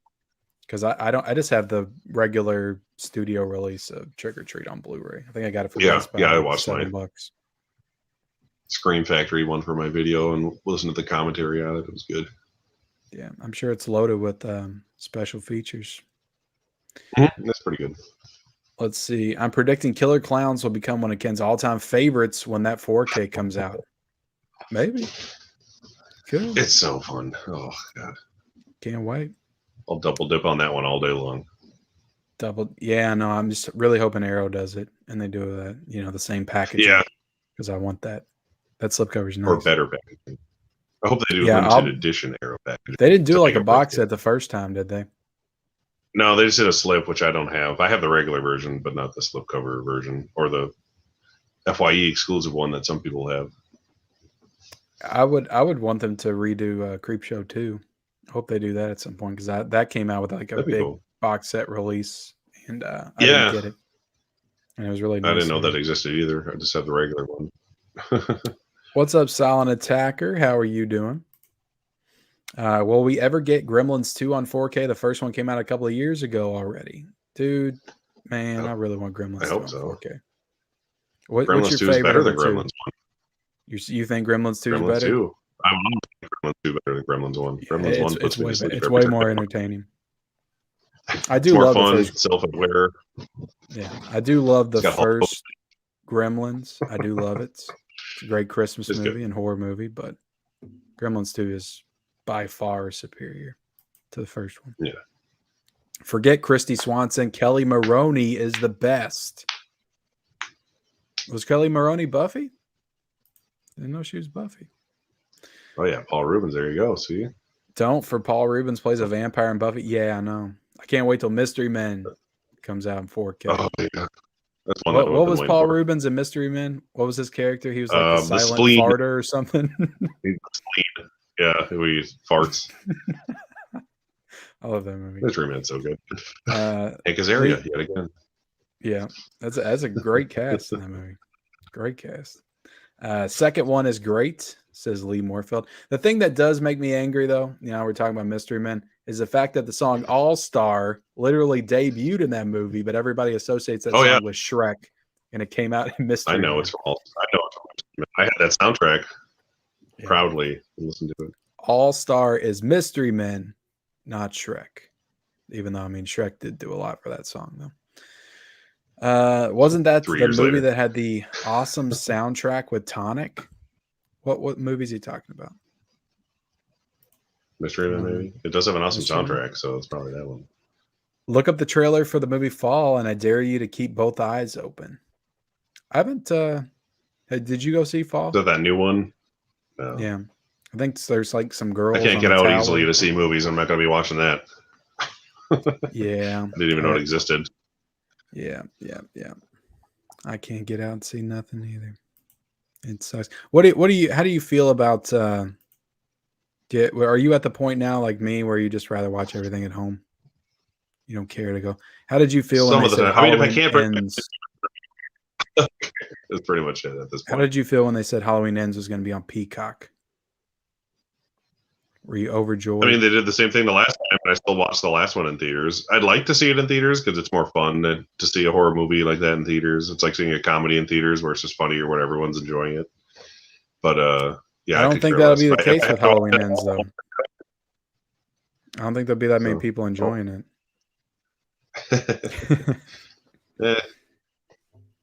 Depends on how hard they go into Halloween 3 lore. I will say that theatrical experience for Halloween 2018 was probably one of the best that I've ever had. And I was like early in the front row because I came in too late, and I was like over to the side in the corner, and I was like looking up like this. It was still fantastic. Yeah. Still awesome. Can't even move your head when you leave. Steel. Yeah, I think I saw Steel. Oh, God. Starring John Nelson's in Steel. That's right. Wow. Yeah. I don't know if I ever saw Steel. I saw Nothing to do with Kazam. Superman. What was it called? Kazam? Kazam's Or Kazam? Kazam, yeah. Kazam? Kazam. Kazam's the music downloading software that came after Napster. Yeah, it is. Kazaa, or what's the other one? Green Light? There's something else. Oh, yeah, something good. No, LimeWire. LimeWire, was the other one. That's one. Fish saws E.T. in the theater. Side Hustle Cinema Nice. loved The Fall. 3,000 Years of Longing has a little bit of The Fall's visual flair. Have you seen that one, 3,000 Years of Longing? No, it just came out this week. I hear it's not great. The George Miller I've movie. heard some people say it was good. I It's saw 3,000 Superman. years of flashbacks. Really? I mean, George Miller did it. I mean, how old is George Miller now? He's like 95 or something. I don't think he's that old, but he's up there. Yeah. He's made Mad Max movies and Happy Feet for 50 years now. And Babe too. Taking this. Oh yeah, Babe too. You did do Babe too. I saw Superman the movie in early 1979. Nice. I still have yet to see Superman, the movie. Oh, I love Superman. Hey Brian, says Bob's what? Bob, did you change your icon? What the hell is he trying to pull here? You're not in the donut anymore. That pink donut. That's become a staple for your channel. Favorite action star, says Johnny Darko. Man, anybody? Do you have any other picks? Let's do favorite action. I was going to say, let's do favorite action star other than Arnold and Stallone. And Willis. Okay. We all know he was great in Apex. Yeah. I mean, I was raised in a very strict Arnold religious household, and that's what I grew up on. Like I said, I saw Terminator 2 in the theater when I was 5, and I had seen Terminator 1 before that several times. Not to mention Predator and the Running. There's really nobody better than Arnold. So I love Stallone. I think Stallone's a better actor, but he's not a better action star. Yeah. I never. That's why it's funny. I never grew up on Stallone movies. I've seen like 4 Stallone movies in my entire life. Probably as odd as that sounds. Oh my god, you haven't seen Rocky? I have Rocky. I've only seen the first Rocky and Rocky Balboa. Wow, you need to watch the rest. I have the collection. I need to watch them all. I almost bought Creed today on Steelbook at half price. Creed's excellent. But it was just up to hell, so I didn't grab it. Excellent. And I love Demolition Man. I love Demolition Man, but Demolition Man's awesome. Daylight's a fantastic disaster film. If you haven't seen that one, need to see that. Copland still. Copland. All his good movies Copland, from the 90s. You're the Oscar guy. Was Copland nominated for anything? No, I don't think so. Wasn't nominated for anything. I was gonna say you're really. Although I've heard people say it's. You're really into the Oscars and stuff. Do you know everything? Do you know who won Best Picture for every single year, at least? No, I don't have that good of memory. I have a poster upstairs that remembers half of them for me. You're an Oscar encyclopedia. I'm an Oscarologist, as they're called. Yeah, but no, yes, I'm into those. So soon that will be my channel when official award season starts after all the fall film festivals happen. When movies like The Sun come out. I used to get excited for the Oscars. I used to get excited for them, but that was back when movies were good. That's true. Yeah, I was saying the last couple of years, I'm like, I still like it, but they still got good movies. Yeah. Yeah. I love it, but I just I haven't cared the last couple of years. Like 2019 was the last really good year. Like I didn't care what won that year, but at least all the movies were really good. And then 2018 was crap. And then 2017 was really good. And then everything before that was good. You thought the 2018 nominees were kind of, are you talking I hated now? Most of them. Because it's always weird with the Oscars because the Oscars takes place in the year after the actual year that's being nominated. So when you say 2018, are you talking about the movies? Yeah, the movies that were released in 2018. Because I was following it pretty closely then. That was when Green Book won, right? Yes, that year. Year. I did love Green Book. I'm going to be honest. I know a lot of people. I enjoy it a lot. It's fun. It's a cute. I'm also I don't remember drama. Yeah, it's I love Bohemian Rhapsody too. But what I will say, I know. I heard y'all talking the other night. What I will say about it is, I watched that movie in the theater with my wife, and I just love Queen so much, and it was almost like being at a concert, and I almost felt like maybe the movie tricked me into thinking it was the greatest thing I'd ever seen, because it felt like I was at a Queen concert watching it. Because when I bought it on 4K and watched it at home, I was like, this isn't as good as I remember. I still liked it a lot, but then I saw Rocket Man in the theater, and I didn't like that as much as I did Bohemian, but when I rewatched that one at home, I liked it significantly more. So Rocket Man's a better movie. Yeah, I mean it's a full-on musical, but it's it's a great movie. I love both of them. I'm excited to watch Elvis when it comes out on 4K. I'm interested. Yeah. Broncos Blue says, "Hi, Vicky. Have you ever seen Burn Notice?" I haven't seen Burn Notice. Have you seen Burn Notice? I am. I'm not a big TV guy, but yeah, I do love that Bruce Campbell's in it, and that's the only reason I would watch it. The only thing I remember about Burn Notice is that they advertised it at the end of Monday Night Raw every Monday. They were like, "Stay tuned for Burn Notice on the USA Network. Characters welcome." Yeah. Moniker says, "Do you think we'll ever get any 4K Vestron video releases?" I don't know if I want it, to be honest, because then they're going to raise the prices. I almost hope not. And they're going to be $22, and they're just going to start a shopping mall again, which I mean for me wouldn't be a bad thing. But I almost feel like the dad and Beetlejuice at this point when it comes to the boutique labels. I'm like, can you just leave this boutique label alone? Do everything you want with the other ones. Okay, just like this one. Do 4Ks with everything. Favorite Patrick Swayze movie? That I have seen, Ghost, easily. Ghost. I've never been huge into Patrick Swayze, but I love Ghost. I still have not watched my Paramount Presents Ghost. I haven't seen the movie. It'll come on in 4K. I'll buy it. Yeah, I wouldn't be surprised if that was one of the next ones to be announced for 4K. I need to look at his Best Picture nominee. It deserves it. I feel like I've been watching a lot of stuff with him in it, but I forget. Yeah, like Red Dawn, he's in that, which I haven't seen, but I wasn't the biggest fan Donnie of Darko. Dirty Dancing is all right. I had an older sister and a mom who loved Patrick Swayze, so I had to watch that a lot. I still haven't seen Roadhouse. Me neither. He was really great in what was that damn Kino Lorber movie I watched? It was from 1984. It was like, the one with Jamie Lee Curtis in it. Yeah, that was he was really great in that, but I forget what the movie was called. It was like Grand something USA or Grand View USA. Oh yeah. The Outsiders. He's not in The Outsiders a ton, but what he's in is really great. I'll say the Chippendale skit with him and Chris Farley is my favorite. That's true. Yeah. Outside of Ghost, for sure. That. Roadhouse, Next of Kin, Point Break. I haven't seen Point Break. So yeah, I haven't seen enough of him any. I saw it years ago. Tu Wong Fu's pretty good. From what I remember. Good. I'll say I guess it's been forever since I've seen it, but I guess I'll have to say Ghost 2. Ghost is good. Ghost 2, the sequel. So I'm assuming that Child's Play set is the big release from scratch. I already read this. Cal Daly says Jason NY is awesome. I love it too. I agree. I love Jason Takes Manhattan. Not in the best reasons, but the right reason. I think they're all the original 8 are great, and then after that, I love Jason Goes to Hell, and Jason X is really fun, and Freddy vs. Jason is what it is, and I haven't seen the remake in a long time. I need to rewatch it. They're all good for different reasons.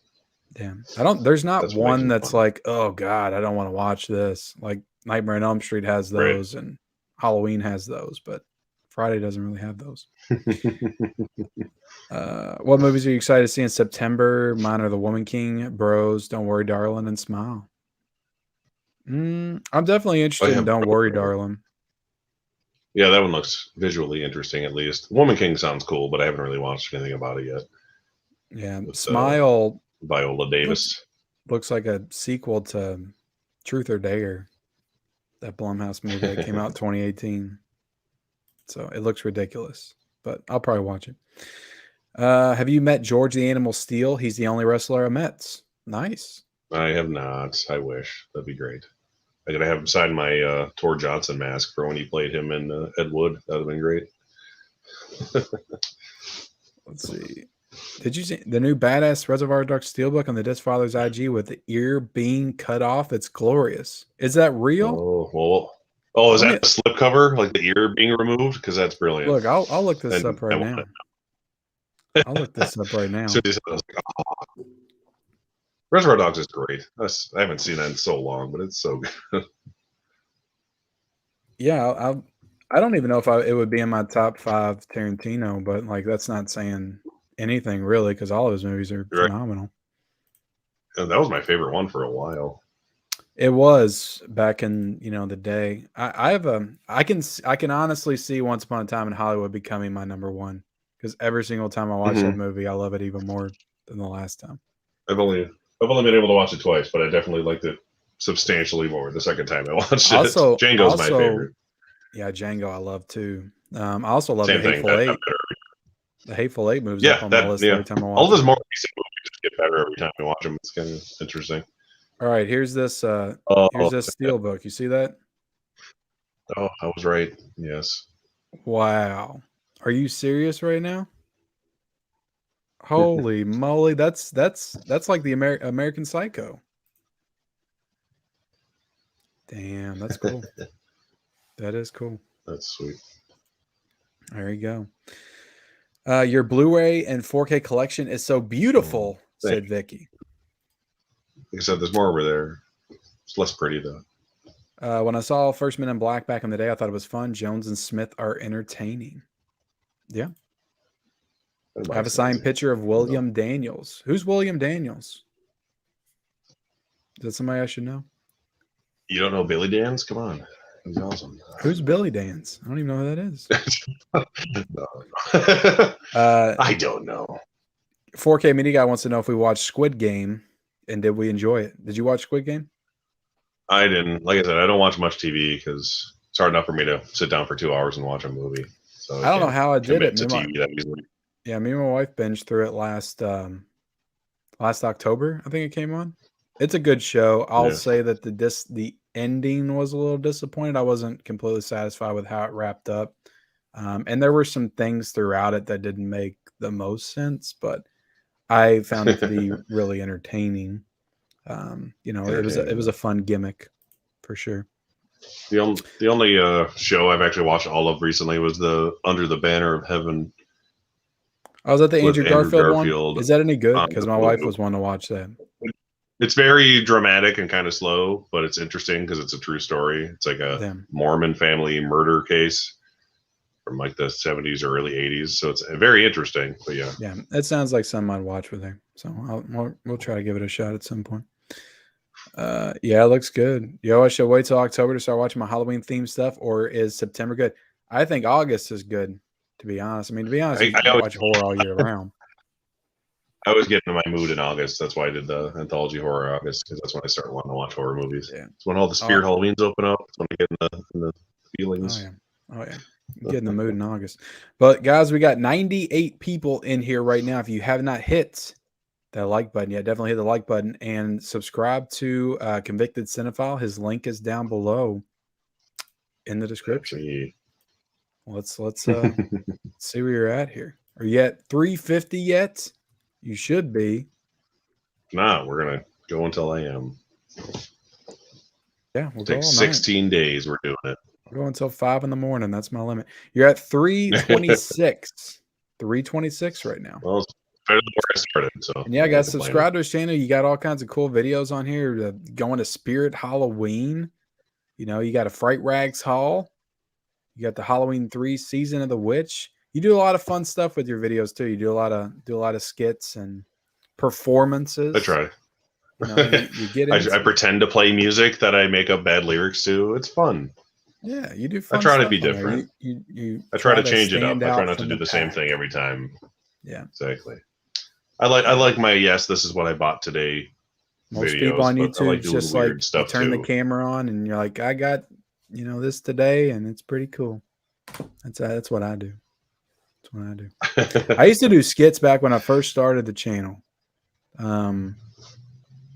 I would do an unboxing, and before it, I would do a little thing. I did a couple of those back in the day. Do a little Got ditty. lazy though. Got lazy. Let's see. Yo, should I wait until October to start? I already read that. What am I doing? Do I like movies that are based off the novel by Nicholas Sparks? Because I do. I've seen them all except Best of Me. The only one I know off the top of my head is The Notebook. If I'm being honest. Yeah, that's the only one I know and have seen. I got a cool DVD of it over there, though I haven't opened. I found at Goodwill. What, The Best of Me? No, The Notebook. The Notebook? The Notebook is in a box like this thick. Yeah. It's pretty cool. The Notebook. That's what people knew Ryan Gosling for a long time, and then he just broke out and became one of the best actors of the century. Yeah. Let's see. Yeah, I know you're in Kentucky, Caveman. Miss going to the Carl Casper car show. That's what it is. That's what it is.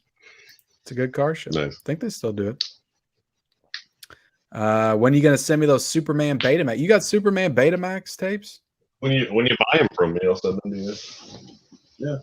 Got the first one here. I got all four of them and Supergirl. Are those Supergirl's thinner? the I best, forget what Betamaxes look like. Is that thinner than a VHS? Supergirl it's smaller. Supergirl is enormous. Just like even compared to that other first one I shared you, it's like the same size, but it's like thicker. Nice. And these are big box Betamaxes. I don't know too many people that pull out Betamaxes. I try to anytime I can. But here's the actual tape. All right. Compared to the case. That's smaller, isn't it? I remember we had they're just fun. We had Mickey's Christmas Carol on Betamax. I think when I was a kid. Nice. A couple other things. We had a Betamax, I remember. I got this one too for you. The Exorcist one. Oh, nice. Where'd you find those? Have you had those your whole life, or did you get them somewhere? No, store that sells just like used and new movies and video games and stuff. That's like half an hour from my house, and I've sold them stuff. But they sell like Vinegar Syndrome and Arrow Blu-rays, which is rare for any store to do. Yeah. So he's like an actual like Vinegar Syndrome partner, and he's got Betamaxes, and he had a sale for like 50% off all those. So I grabbed them all for like $1 a piece. It was great. Wow. Yeah, I would love that. I would get a couple for sure. I was collecting some VHSs there for a little bit, but I stopped doing it. Okay, I don't know if it's the same with you, but I went to Half Price, but they used to sell VHS tapes for like 50 cents or $1 or something, and now it's like $8 or $9. I'm like, did the value of VHS tapes go up without me noting? Yeah. I was like, I have a friend who has a YouTube channel named Hat Hole Home Video, so subscribe to him too when you're done subscribing to me. But he is like his like room is like a video rental. Yeah, store. I see those kind of pages on Instagram. I was like, that's so cool. Like, I just wish I had something like that. But so he tries to collect VHSs still. He's like, he has a lot, but it's like it sucks now because everyone else is doing it again.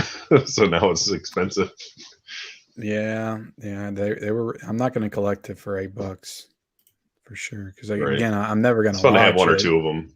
Yeah, I don't even have a VCR. I need to get a VCR, but I just bought them for, I guess, the aesthetic of it. Yeah, I think it's cool to have a couple. Yeah, I really expected Trick or Treat 4K to be released this October. Yeah, it was disappointing. It was disappointing. Next year, I guess. They had to drop the Halloween turd, get it over with, and hopefully next year we'll get some. They had to pinch that one off, and then we'll get the good movies next October. Yeah, they had to. They knew people would bitch if they didn't, get the complete. Well, it's still not going to be complete. They didn't do freaking Rob Zombie's movies, so. Right. Yeah, nobody wants those. Yeah. Some people do. I hate the first. The second one's okay. The first one's. It's different, so I give it points for that. Yeah. I want Texas Chainsaw Massacre on 4K, but only in Germany at the moment. It's supposed to be. Studio Canal is supposed to do it, or not Studio Canal. Second Sight is supposed to do it at some point. But again, cool. Yeah, that's overseas. But let's see. If you watch the All-Star music video, all the Mystery Men are in there. Yes, yeah, that's what I'm talking about. Yeah, like that was, back when they did music video tie-ins with movies. Like that was for that movie. Back in the 90s. Ben Buster, what's up, man? He says, I love the bowler, the shoveler, the Blue Raja. Yeah. William H. Macy was great. Yeah, the shoveler. Yeah, that whole cast is so good. Yeah. I can't. It's been I think I tried to watch it. I think I got through half of it like a year ago when they first announced the 4K. I was like, I'm going to watch this tonight because it was on Netflix. Yeah, I was all excited during it. But yeah, I'm excited to watch it. Never seen Shrek. Mystery Men for the win. Really? How do you go through life and never seen Shrek, Callow? How's that That's happen? pretty cool for you. Props to you for. I was busy with stuff. Cal just got off work. Nice. Anyone know if Urban Legend will come out in 4K? I'm sure it will. That's one that I don't know if I need that one in 4K. But again, if it comes out, I'm happy with my Blu-ray. Most of my Scream Factories, I'm happy with my Blu-ray. The only one I kind of want to get is Dog Soldiers, which I'd prefer getting the second sight one because it's so cool. But since it's half the price, I'll probably end up just getting the Scream Factory one because that Blu-ray looks like dog shit. No pun intended. Well, I finally got my 4K in today. It was a week late, so I'm going to try to watch it tonight. I'm really hoping that I don't love it because if I love it, I'm going to order that second sight too. Okay, well, order that and then send me that one then. Okay, I will. It's a good movie though. I like Dog Soldiers a lot. But I have to love it. If I don't love it, I'm not getting it. LimeWire or Napster? Napster's for chumps. Cal, come on, man. I was a Kazaa man myself, like we said. Yeah, I was Kazaa. One of them, started to act up a lot. You had to move to the other one. And I think it was LimeWire. And then I had to start getting. There's another one too. It was like Wind something. Wind River. Wind River. That's a movie. Wind River, the app. Let's see. Hey Ken, I don't know if you heard, but did you hear Avatar is getting released in theaters, 4K and high dynamic range September 28th? Yeah. No, I didn't hear that. I saw they were re-releasing it, but I didn't know the specs, I guess. Did Endgame pass it up again? Is that why they got to re-release it? Yeah, that's what I saw. Avengers must have beat them again for the third time. They got to keep going back and forth. Good Disney needs their money. I don't even know why they bought her because, well, first off, they're both Disney, but Avatar 2 is going to come out and just mop the floor with all of them. That's going to be the highest grossing movie of all time. Maybe. Sure. Let's see. Media Galores here says, "Oh snap! Look at these two big hitters of YouTube. What's up, guys? What's up, Media? How you doing, man? Me? Yeah, you're the heavy hitter now, man. You're the battle winner. You got the target on your back. If you're referring to that, then sure, I'll take it. Otherwise, I don't know what you're talking about. You're getting there. You're getting there. Where are you at now? You guys subscribe to Convicted Cinephile. Why haven't you guys subscribed yet? Why don't you guys like Convicted Cinephile? What's going on? I'm an acquired taste. There's 98 people in here right now. If 23 of you would go over there and subscribe, I mean, you're watching us on YouTube right now, so we're good enough to watch right now, but, Derek's not good enough to watch later on down the line. Is that what you guys are saying? Subscribe. Believe me, my other videos are way better than this. Exactly. This is crap. You get to watch me pretend to play cat keyboard. You get to watch me with my There's a link down below. You get to watch me talk about spoof movies for a whole month. Yeah. These guys, I'm telling you, I love them, but kids nowadays. Kids, it's that damn TikTok. If you was on TikTok, they'd be over following you right now. Yeah. Well, I mean, you are 8 million followers on the TikTok. Yeah, kind of. TikTok's easy. Oh, right, I am. I forgot. Let's see. Saw Star Wars Rogue One yesterday. Nice. I haven't seen Rogue One. I need to go back and rewatch that one because I didn't like it too much when it first came out. But I feel like I would like it more if I watched it now in retrospect of the Disney trilogy disaster that was. Of the substantially worse Star Wars movies that followed it. Yeah, I was talking about that with my friends earlier. I was on a real high after I saw Force Awakens, and then I saw Rogue One, and I was like, yeah, this is all right, but I just want to get back to the other storyline. And then we did, and I was like, I don't want to be here anymore. And then it got worse somehow. I did like The Last Jedi when I saw it, but I don't really like it too much anymore because it really amounted to nothing. Rise of Skywalker. I didn't like it when I saw it, but I still like it more than Rise of Skywalker, which is just sad. Rise of Skywalker is the Halloween trilogy. The new Halloween trilogy feels a lot like the new Star Wars trilogy. if I'm being honest. No, that's still better. They at least seem like the same franchise. Yeah. Put Locker for 3 downloading any type of movie you want. Do you have Barbed Wire in your Blu-ray collection? Oof, I wish. No. I haven't seen it, actually. I don't know if we're getting Jingle All the Way in 4K, but we are getting, Christmas Story and Elf and Christmas Vacation. It's pretty much all my favorite Christmas movies. If they would have put Home Alone 2 out. On Blu-ray, I'd get them. But I got them all last year at Target when they were like $6. Yeah, I do feel like of all of them, Christmas Story is probably going to be the best upgrade. I feel like that one will. Yeah, if they do a really good 4K transfer of that, because that movie I feel like that one could look a lot better. Because the Blu-ray doesn't look the best. But I feel like it's always been really grainy. Yeah, every release of it, from what I remember. Elf, although I do love Elf looks fine. But I mean, I'll buy Elf on 4K. I love Elf. Plus more James Caan, Got a lot of James Caan in 4K this year. Oh, right.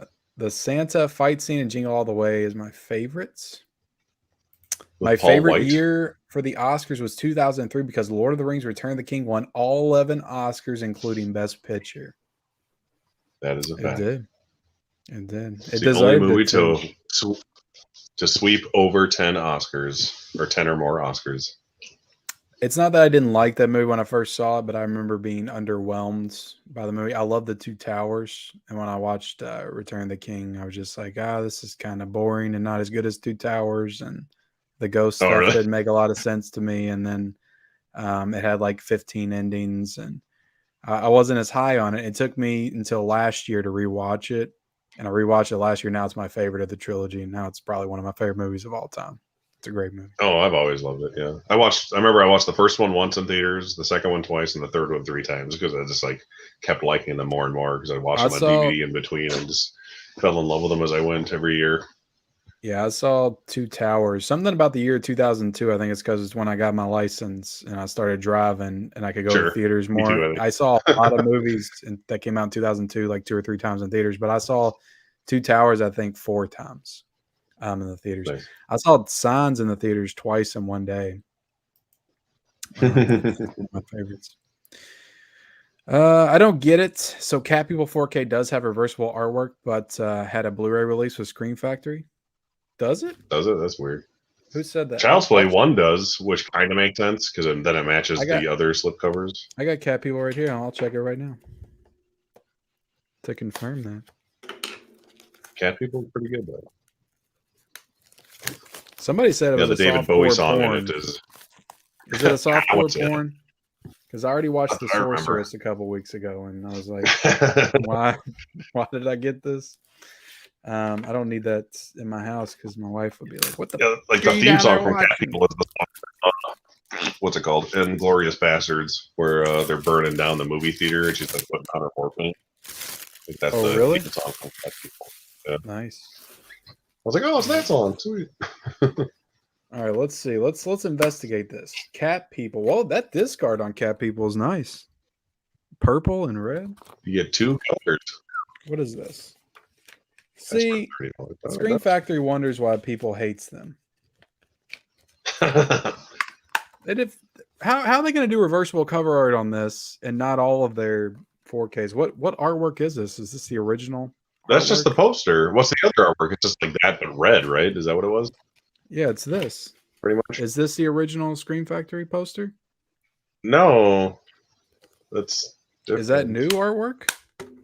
Yeah, I haven't seen that. That might be like an alternative poster maybe or something. But yeah, the Scream Factory artwork looks like most other Scream Factory artwork. Why would they just unless they just, decided to start doing reversible cover art on their 4Ks. And now they're going to start doing it on every one. Yeah.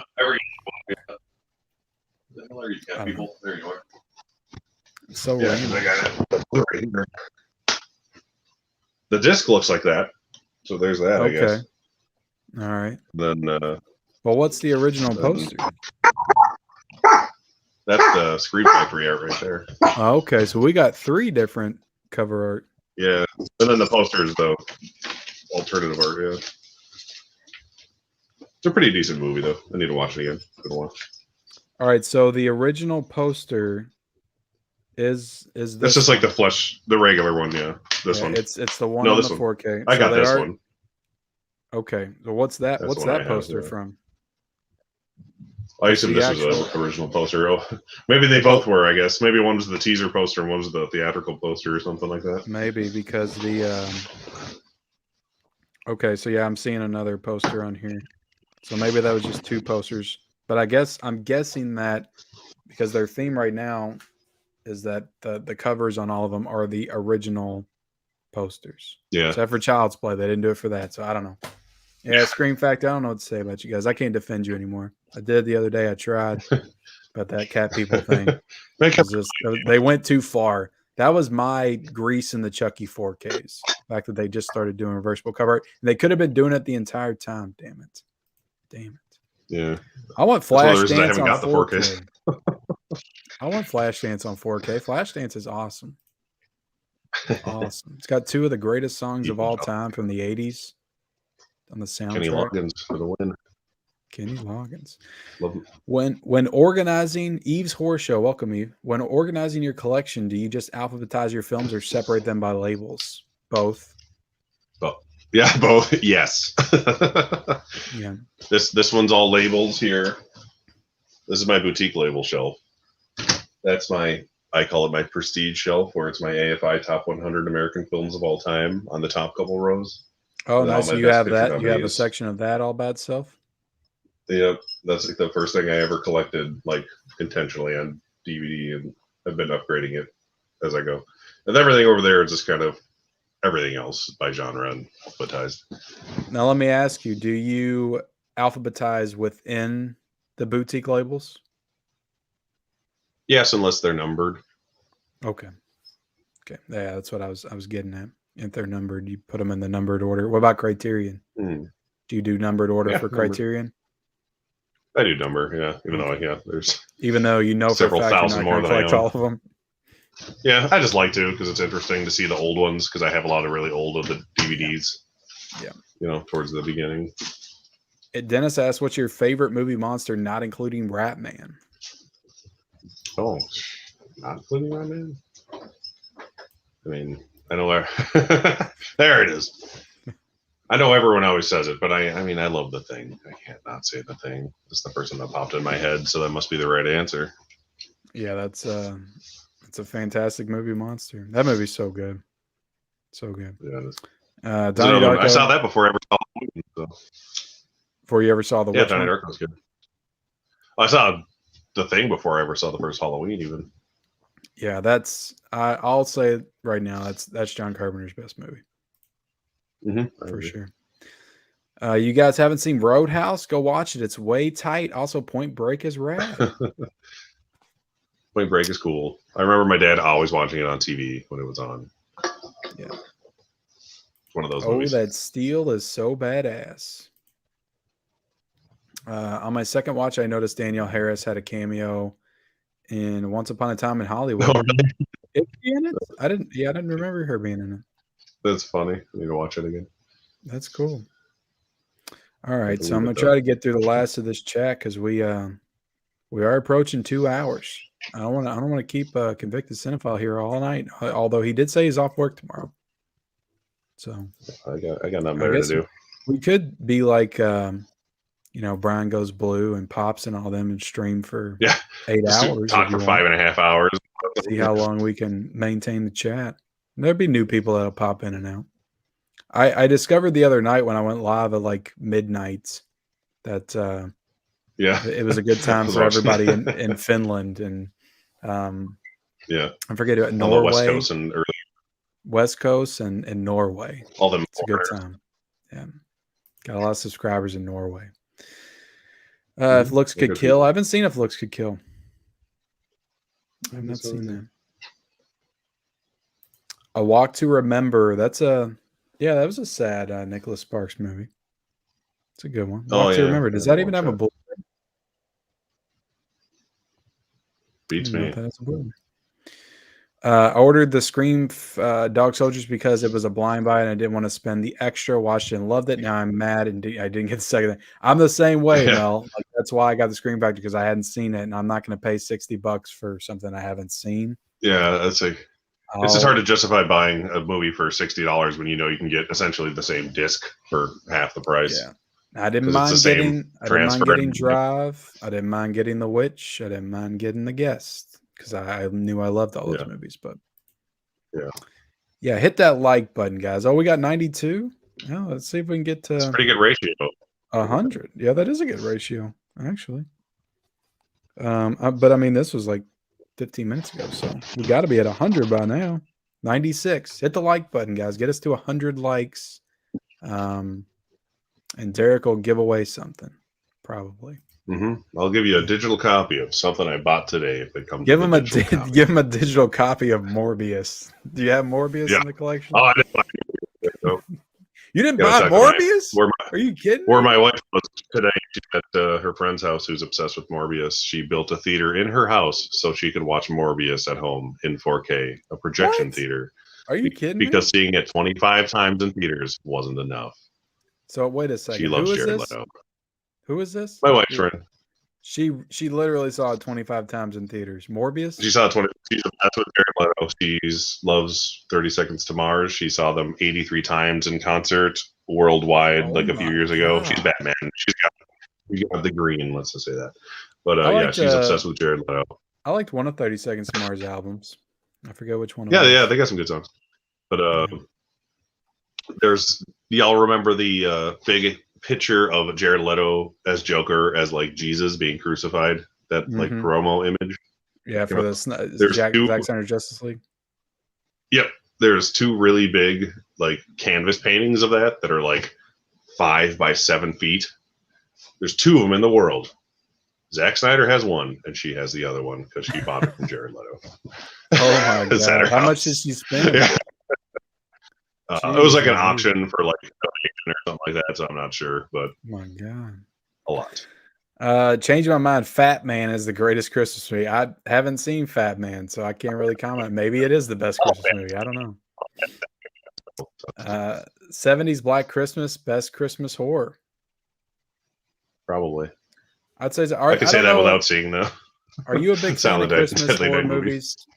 Because I'm not. I haven't seen many of them, I guess. I love Black Christmas, and I enjoy Krampus a decent amount. I never watched my Krampus 4K. And we're almost to December again, so I'll just wait till December and watch it. Yeah, you might.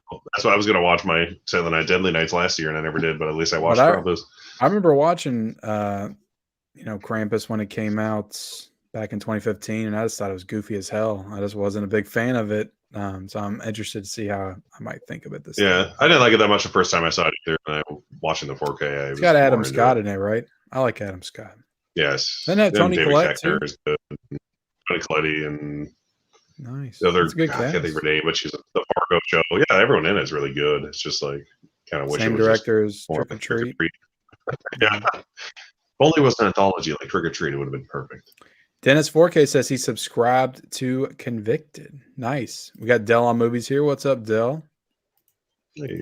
Let's see. Silent Attacker said, hey, Ken, just wanted to let you know I will either be sending you Fire and Blood, the book, either in September or October. It's based on nice. Have you been watching House of Dragons? You Game of Thrones fan? I haven't yet, no. I watched the whole first series. One of the few shows I've actually seen all of. But I'm sure we'll watch it. I just kind of forgot it started. Yeah, I do. I just kind of forgot it started. I'm telling you, if you're a big fan of Game of Thrones, watch it. It's awesome. Like I was a little we'll watch it. Apprehensive about it because I didn't think it was going to be as good, or I thought it was just going to feel like a knockoff or whatever. But it's really great, really great. They did a great job with it. We'll watch it soon, I'm sure. Before I let you go, I'm going to get into few questions. I got a few questions for you about collecting and stuff. And, how long have you been collecting the physical media? Has this been a lifelong journey for you? Has this been something you did when you were a kid and then you kind of fell out of love with it and just restarted recently? Or how does that one? What is the origin of your collecting?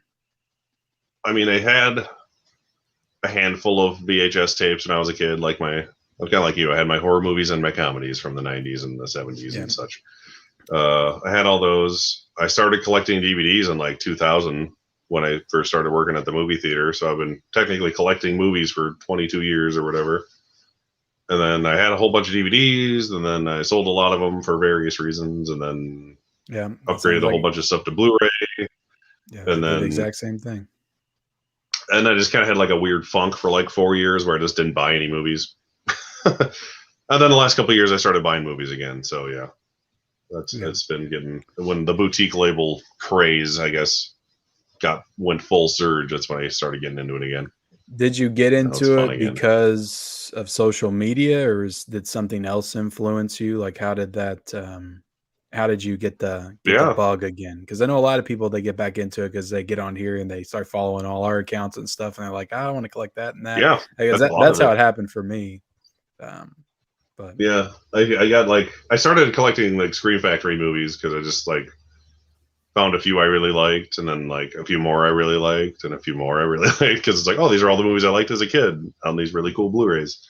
So I started getting those, and then the announced Arrow Video, RoboCop, and American Werewolf in London Blu-rays, which are like two of my favorite movies. So those are my first two Arrow movies I ever had. And then a couple years later, after that, even, I started watching folks like yourself specifically, and various other YouTubers like Movies and Sue. I started. Huh? How many years ago? Couple years. Couple years, me? I'm surprised you still watch. You've been around. Watching me a couple years ago. Yeah. Right. But more or less, around that amount. But yeah, I didn't really even start watching YouTube in general until a couple of years ago, honestly, like a few years ago. And then I slowly started finding all the blue tubers, as they are called.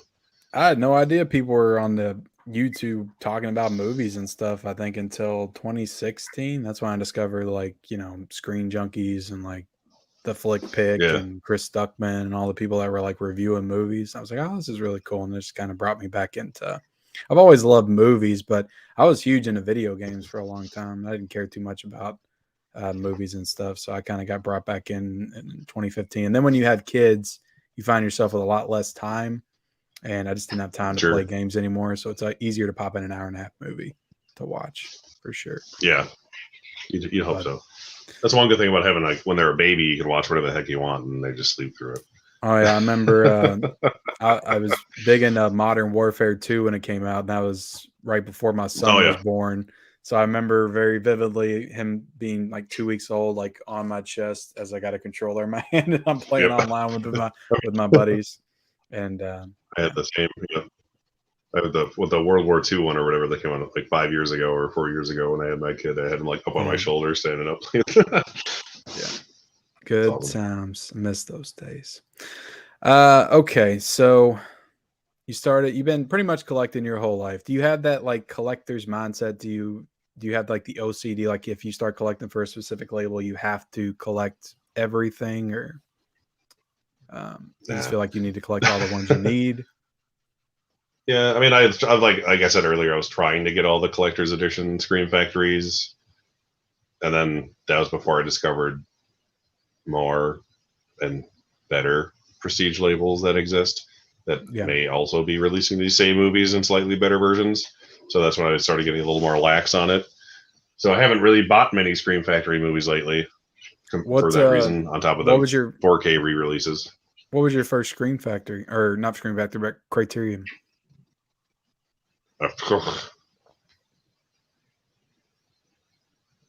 RoboCop? RoboCop is a Criterion? For you. Yeah. Bam. RoboCop DVD Criterion. Nice. I didn't know RoboCop had a Criterion. Number 23. You think they'll redo that in 4K? Rock. No, because they already did. They already did. But The Rock, I had Armageddon. I had like the Royal Tenenbaums is one of the earlier ones I had. I wish Disney would let them do the 4K of Armageddon. I really want a big box set Arrow video release of Armageddon. I just want that for Pop's movie dungeon. He really loves that movie. So we can be super excited for it. I love that movie. What's your top 3 boutique labels? Even though like everyone lately has been sour on them, I still love Scream Factory because I have so many of them, so I kind of have to love them. I love the movies they have on their label more than I love the label itself, I guess you could say. Did you know that I recently got a job at their corporate offices? I heard, yeah. Yeah. You're working in their I warehouses. I work Use for your work Screen Factory experience to get there. Yeah. That's cool. Yeah, I Give me a answer job calls there. and customer complaints, and I tell them all that it's not that bad. Just quit whining and suck it up. Wipe the damn grease off and watch the damn movies, for Christ's sake. You know? Just call this third-party company and get your replacement disc, you stupid bastards. Other than that, I'd say, I mean, Criterion is the OG, so you got to love Criterion. They've been here since the Betamax days, so you got to respect them. Are there Criterion Betamaxes? I think there's at least one. There's 3 VHSs, and at least one of those was released on Betamax. Yep. I don't have those, sadly. Arrow's been around for a while, too. I think they've been around, since the 90s, maybe. Laserdisc. I have a lot of theirs that are... Mm-hmm. Oh, really? Yeah. I think Arrow's got Laserdisc. Somebody can correct me if I'm wrong, but I don't know. Yeah, I'd say those three. So they're like Scream Factory, and if Scream Factory and like Criterion had a baby, it'd be Arrow. That's like kind of how I look at it. Pretty much. That's exactly what it is. I think Arrow's the best. I don't love everything they put out, but you can't. They do a good job no matter what. Their quality is top notch. It's up there with Criterion, for sure. And they fix problems the right way if there is one. That is true. At least they try to. That is true. What are some of your collecting goals? Like, where does it end for you? Is it just you're just collecting stuff and no end in sight, or do you have any specific goal for anything? Do you want to have every single Oscar movie, Oscar nominated movie? I do want to have every Best Picture nominee. That is the one thing I do want to try to get, but a lot of them aren't even on Blu-ray. So that'll just be a thing. I at least want to have every Best Picture nominee. I should start with that first, I'd say. But Nice. every Best Picture or Best Picture winner, but I want to try to get every Best Picture nominee. But that's what's good about those Columbia Classic set. They get like 4 or 5 of them in each one of those, and they're gorgeous. Yeah, I can't wait for that. And my AFI Top 100 collection has many of those in there as well. So I've had a lot of those for years that I don't need to worry about upgrading unless I really, really want to. Like Raging Bull. Nice. The like. Yeah. I wonder if they're going to do Taxi Driver standalone at some point. Oh, like a standalone. I would love a nice steelbook like they did for Lawrence of Arabia for A League of Their Own. It would be incredible. And it would make 4K. It would make 4K D-Rate happy. Yeah, that's the only one of those movies I've watched so far. It's like, is that the only one you watched both on that those set? sets? I mean, I'll be honest. Out of both sets. Yeah. That's the reason I got the. I mean, I've seen them all. Yeah. But I've only watched that disc. Yeah. Yeah, that was the big reason why I got that thing was A League of Their Own. And I was like, all these other films are probably great too. I'll watch them at some point. I like Doctor Strangelove. I love Doctor Strangelove. Yeah, and why can't I think of the name of it? Mr. Smith Goes to Washington is great. I need to check it out. It's like I like it, but I'm not. Yeah, that's like as good as it gets. Like I don't know. I'm not a big fan of that movie. I know they try to release movies from all the different times, and they had to do a more recent one. But I was like, why don't you just release another great classic movie? Why you got to do as good as it gets? Yeah, like we got Social Network on the other one, and that's 13 years newer and about 500 times better. Yeah. Let's see another one. What's your favorite decade for cinema? Personally, I'd probably have to say 80s. It's got that's what KB said last year too. Horror. And there's something about the 80s. It's funny because it's like the worst decade since we were talking Oscar talk. It's like the worst decade for the Oscars. Yeah. But it's like the best decade for everything else, like for horror. I feel like there's much better movies that were made in the 70s, but the 80s just got there's just too much nostalgia there, especially when you're our age.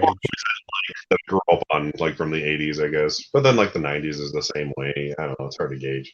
Yeah. But when I think of like several of my favorite movies, most of them are probably going to be in the 80s. Yeah. I think the 90s is probably better in terms of like quality of cinema than the 80s, but again, like the 80s just has so many bangers and hits, and stuff. There's a lot of movies that came out in the 80s that you just can't make anymore, you know, and not even from like cancel culture standpoint, just as like how movies were made, like little tiny independent horror movies and stuff like that with all the practical effects. Like they just don't do that anymore. And that's what gives it such a charm that's no longer exists. For sure. Let me catch up with the chat real quick. Jared Leto has better roles, though. He was in Dallas Buyers Club. I was sitting yeah, he was great in that. Yeah, he's great. Probably my favorite Jared Leto. That and Urban Legend. I like that one too. Krampus is an instant classic. Watch it every year.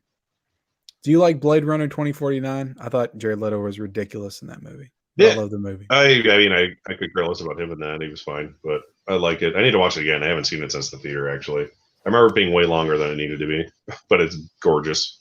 Yeah, Harrison Ford doesn't even show up to like hour 2.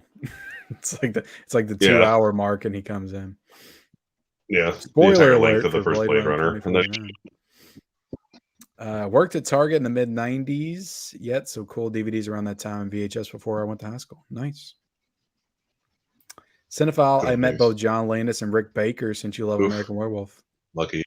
You big American Werewolf fan? Oh, I love American Werewolf. I don't have the 4K yet, but like I said, that was my first. Is that your top 5 horror movies?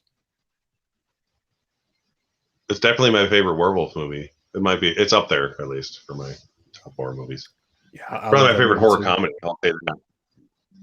Yeah, and the thing about it is, you call it a horror comedy, but it's I don't know. It's scary as hell too. Like it's just one of those. Oh yeah. Yes, it's a different kind of movie. It's like I can laugh at it, but I can also be like terrified by it, and it's also kind of like a romance movie as well. It's they did an incredible job. A little bit of everything. A lot of different genres in that movie. Let's see. Can't believe you didn't get the second sight. Dog Soldier's Mouth. Not mad, just disappointed. Nice. Yes, A Walk to Remember just had 20th anniversary, and we got no Blu-ray. Wow. I just remember girls crying coming out of the theater for that one every single showing when I was working there. The disrespect to Mandy Moore. What's up with this? My first criterion was Fear and Loathing in Las Vegas on DVD. Next was Blu-ray of Silence of the Lambs. Rest is history. Yeah, that was my first criterion. Was that the Silence of the Lambs release got me? I saw everybody showing that off, and I was like, "What the?" I used to have that DVD too. Yeah. Such a cool cover. I will never give that away, even though the Kino edition had pretty much every special feature. But it is pretty. It's definitely prettier. Any fans of A Walk in the Clouds? Does that have Keanu in it? I don't think I've seen that one. Oh yeah, I was like, that's it. The Keanu one, I think. I don't think I've seen that one. RoboCop is great. I agree. Yeah. I think it's the only movie I have 3 copies of. Actually, I don't have multiple copies of much because I usually sell it as I upgrade. But I have 3 copies of RoboCop on 3 different formats. Is there a Walk to Remember and rated version? Are you all serious? Or are you joking? What's unrated about it? Walk to Remember. Ryan has a soft spot for the last song. I swore someone in the theater was cutting onions. Let's see. I had that problem when I watched the Green Mile. Oh yeah. Green Mile is great. Do you have Blu-ray movies you still haven't watched yet? A couple. Yes. Just a couple. See that shelf here? Those ones mostly. Seriously though, what percentage of your collection would you say that you have watched? I mean, I've seen most of the movies I have, if not all. I've not seen all of them, obviously. So would you count that as seeing the collection, or as actually watching the movies? Okay. I mean, it's in that gray area. I've watched the Blu-ray, but I've seen the movie at least. So I try to watch something I haven't watched first, But yeah, it's just hard for me. I mean, I've been watching more lately than I have. Like I watched more movies in July when I was doing that spoof movie thing than I probably watched in 2 years.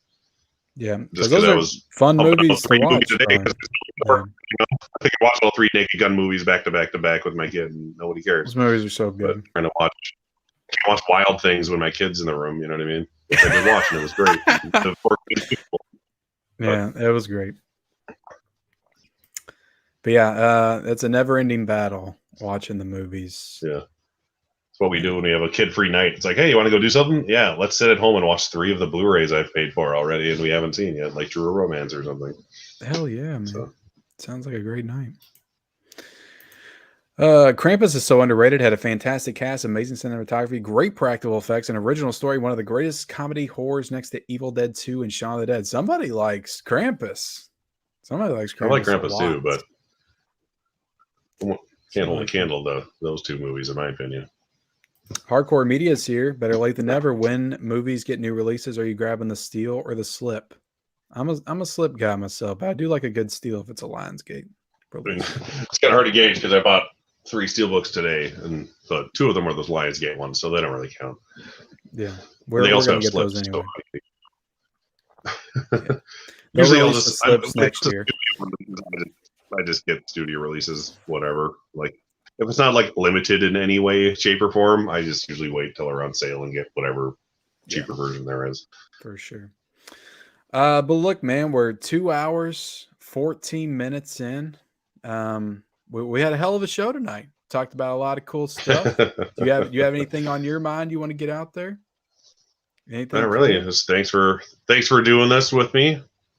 I appreciate you coming on, or vice versa. Thanks for having me do this with you. Yeah, I'd say I have all this stuff lined up, but I don't because. Well, here, promote yourself. Let me give you the whole screen. But yeah, I mean, I'm sure I'll keep doing the Spirit Halloween video. What's the September month? If I was gonna do So Bad It's Good September, if I can get around to watching the movies, but I definitely have some that I bought specifically for it to watch, like Mac and Me, for example. Hell yeah, it's great. But yeah, that's the plan. So maybe I'll pump out at least a handful of those this month on top of my usual. It's hard when I have to go to Spirit Halloween every other day with my kid, to make a video there. But that fills in the content, and that makes me all the internet money.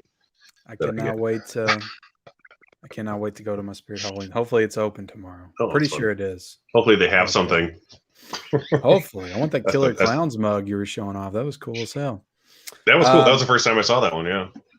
Before we get out of here, I do have a promo video to show. So next Tuesday night is going to be the August release roundtable. So I've got the promo worked out. I've got the guest list lined up. And Convicted, I need to get you on one of those at some point. Yeah, I wasn't able to at the time you asked me. I need to get you on there at some point. Maybe are you picking up anything in September? I want to. If you grab 1 or 2 releases, you can come on. Okay. But definitely get you on. But look, we're going to show the promo for the August release roundtable. It's next Tuesday night at 9 p.m. Eastern Standard Time. It's a hell of a lineup. Here you go.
There it is.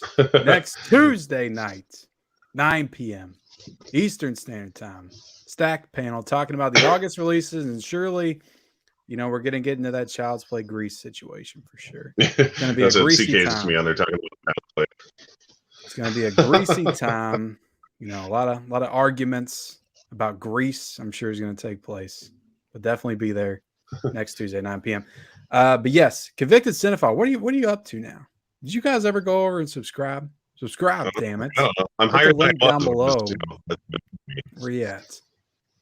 You're at 329. Just give me a 30-day free trial. If you don't like my Look, channel the in people 30 that are days, watching I'll this give you all your live, money back. the people that are watching this live, they failed. They failed. So hopefully the people that watch the replay will help us out here. Subscribe to Convicted Cinephile. Get him up to 350 the next day. Hopefully you're smarter than all the people watching right now. Hopefully you are. But look, I appreciate everybody watching us here tonight. I only kid. You guys are great. I'm sure everybody that's here is probably already subscribed to Convicted Cinephile. That's the reason they did subscribe now. So I love you all. Thank everybody for being here. We had some great questions tonight. Hit the like button if you haven't already. Subscribe to my channel, Convicted Cinephile's channel, everybody's channel. Damn it. Just subscribe to each other. We appreciate it. We'll see you guys later.